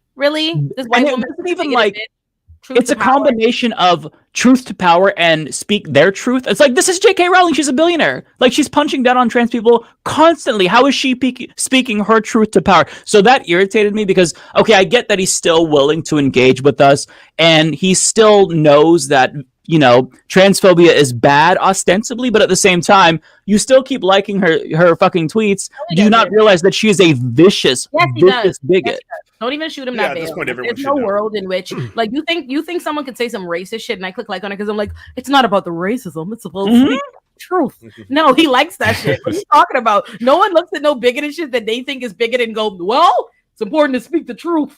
What? You think the bigoted shit is the truth? It's the bro? messenger. Yeah, exactly. It's the messenger too. So I'm tired of the bullshit. Like, trans people are in a fight for their lives, literally. And if you want to be an ally, you've got to go all in. Like this whole 1 foot in, 1 foot out. It's irritating me because it feels so disingenuous, and I expected better from Mark Hamill. So this is why I say temporary cancellation. 2 strikes, okay, you're fine, but 3 strikes, you're permanently canceled, in my opinion. I will support your temporary cancellation. I think you make a good argument. Yeah, I only a Sith deals I will with allow it absolutes. just because I'm voting for it purely. I'm also not. because I'm not Harry voting Potter. for it out of self-interest because I still want to cancel. You're still Jimmy Fallon. I'm voting for it because if we don't purely let out him of self-interest. cancel if we don't cancel him, y'all will cancel Harry Potter. So I'm voting. Harry Potter's already canceled. I'm gonna beat you up, Lance. I swear to God. You both live in New York. I'm gonna get that video ready right now. Ooh, You both live in New York. You can meet up and brawl it out. We can put it on episode 9. Yes. But yes, okay. So we're canceling Mark Hamill. There we go. Mark Hamill canceled. Bender said he will temporarily. not allow for George Santos to be uncanceled on any show he's on. No, he should. I'll disagree. I'll disagree with that one as well. I don't want George Santos to be uncanceled. No, I don't want him to be uncanceled. I just think it's funny how much he's gotten away with, minus all the terrible people all the people he's terribly hurt. Like, let's not forget that. But it's just crazy what the guy's gotten away with. But who should be uncanceled? This one's always hard because it's like we got to think about who's canceled. We got to think about you know what I mean? Like most people that are canceled usually did some pretty bad shit. And aren't even most cases actually canceled. They're probably fine. Like still making their millions. I don't know. Yeah, it's difficult. I have nothing that comes to mind. I'm always in like a fuck you mentality, so it's like, okay, cancel this one next. But like, I never think canceled. Will that happened? Somebody Infinite Content. I think that happened, right? We did that like in the first episode, right? Yeah. That was like one of the first. Yeah. Yes. Okay. Who's canceled? I say we uncancel the A&W root beer bear, who we all made wear pants. Do you guys remember? Do you guys know what I'm talking about? I have seen this as well. Yes. I saw something about this. Well, that's all there is to it. So basically, A&W made a joke. The root beer company, they made it. Apparently, they have a mascot that's a bear that wears a shirt but no pants. And so they basically parodied the M&M's announcement, like word for word, same sort of graphic saying, our pantless bear has caused a lot of issues, so he will now be wearing pants. And Fox Business did not realize it was a joke or a parody. Oh my God. And they ran a legit segment about how the woke mob came after the A&W root beer bear and made him wear pants. How did I not see this and cover it? What the fuck? Yeah, right? That's amazing. Yeah, that seems like a rational national story. Yeah, I should have covered this. Both of you. Yeah. I would have been on that like stank on shit. Like that's The weirdest thing is the stories I actually, like. the worst thing actually is them conflating the issue. Because they said, oh, the woke mob came for M&Ms and now they're coming for the A&W root beer bear. But that's not what happened. The people who they consider woke did not care about the M&Ms. It was their own viewers who hated the M&Ms so much that it made them change the They were in the M&Ms. building the whole time. Shout out to Aaron Brown did a video on that, and the only video he could find where the so-called left or liberal media was covering the M&M thing was it was like one of the morning shows on, I forget what show it was, but they just brought it up because Maya Rudolph, I think, is now the spokesperson for M&Ms. Like there was no outrage about like the M&M changing what no one fucking cares except for the right. Like no one gives a shit. No one gives a shit about the marketing of chocolate companies. Like who cares? So I saw that video. I love Aaron Brown. I can only masturbate to M&Ms who wear high heels, damn it. I took that away from you. You used to have a proper country, Matt. Now you lost that. Unbelievable. I felt unrepresented because there wasn't a leather daddy M&M character. That's true. I think what this segment has shown us is that cancel culture really ain't real, like they say, because everybody that is canceled seems rightfully canceled. Every week, they're like, who? Everybody seems like they were rightly convicted. Like I can't. It's real hard to come up with somebody to uncancel. Right. Mm-hmm. Yeah, the justice system works when it comes to cancellations. Well, someone asked if we could cancel the cops. They've been canceled. Look who's here. Fuck the police. Oh yeah, where were you like the last fucking 10 years? Right. Like, yeah. I got. What? There we go. A&W uncanceled because Fox canceled them. All right. Okay. I'm disappointed. I accept the ruling. That's all. I'll say. We're not always gonna knock it out of the park every week. I know. Hey, group consensus. It's a good way to bring up a story that we didn't touch on. So yeah. This is good. All right, everybody, go find me on Tea Time with Ole. That's where I'll be in 3 minutes. There you go. I linked in the chat earlier. Yeah, people check it out. It's gonna be great. Y'all should go get your boy. Are we? And I will get to all the super chats once people drop out of here. All right. See you all next week. See everybody. Bye, See you next week. Bye, everybody. Bye. See you next Thursday. Oh, let me drop really quick to your audience here. Both who Yes, is yes. airing this? The Surfs on Twitch I'm and airing this Surfstar, on I am. Twitch. I'll have the VOD out tomorrow. Okay, yeah, me too. I usually just lift it from Lance because his version doesn't go up on YouTube, so I have no problems with. It goes up on podcast. Oh, you can take Everywhere mine. I don't give a podcasts are shit. sold. No, I think if I take yours, it'll be a duplicate according to YouTube, and they'll get angry about it. Oh, I see. No, what I you're saying. take David's. I just add the intro. You add like an intro or something to it. Oh, It's I'm probably- not yeah. gonna. I don't have time to do that. I just throw it right up. So youtube.com/MattBinder if you're not subscribed to me there already, and twitch.tv/MattBinder if you're not following me there already, and of course you can follow me on Twitter @MattBinder. There you go. And I linked to everyone below the video. Perfect. All right. Bye, friends. God bless. I Bye, gotta people. say, I had a lot of fun this week because I fell into this whole Harry Potter thing. I'm gonna upload I feel like I'm going to cut that into a separate video, the Harry Potter debate. If That was I a good don't get- debate. If That I was don't a good become the segment. Harry Potter calipers guy, I'm gonna be very upset. I'm gonna upload that right now. Yeah, that's going up on Twitter. All right, bye everybody. See Take ya. care. It's just us, me and you. Let's go through these chats. Fun time this week. We had some education. We had some entertainment. Why am I so low? It's like I'm down here. What's up, guys? Oh, it's just maybe it's a mix of the posture, the time of day. I don't know.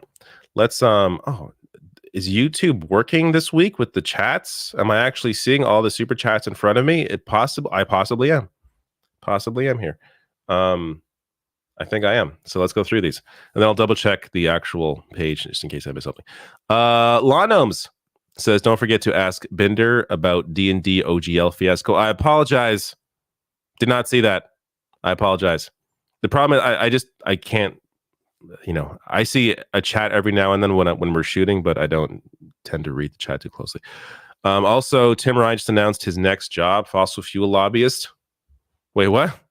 Do you think the FTC rules banning non-compete contracts would prevent shutting the revolving door from legislator to lobbying?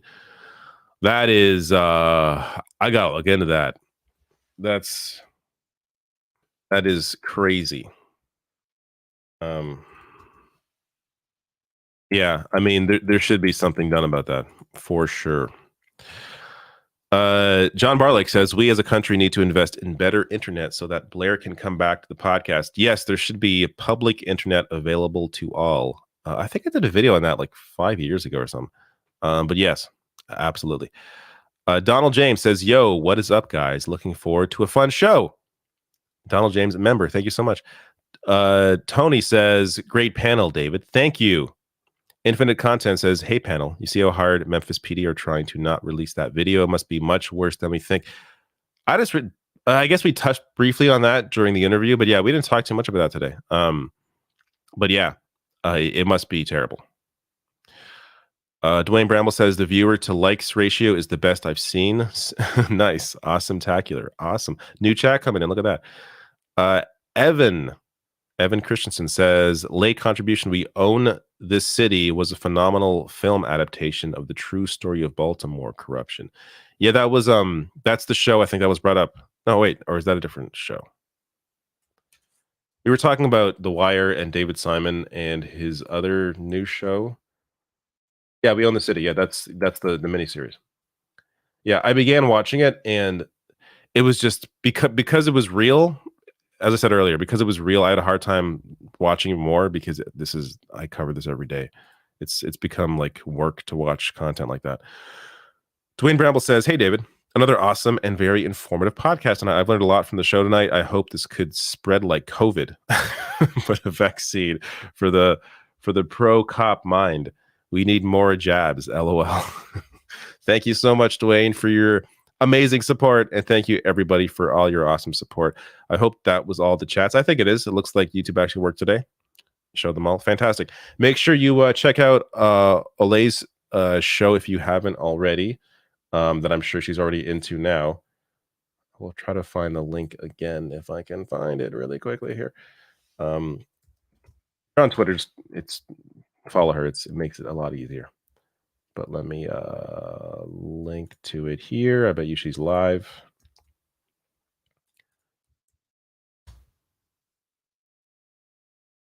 There we go. Linked. It looks like it started. All right, cool. Thank you all for showing up, and see you again next week. Goodbye.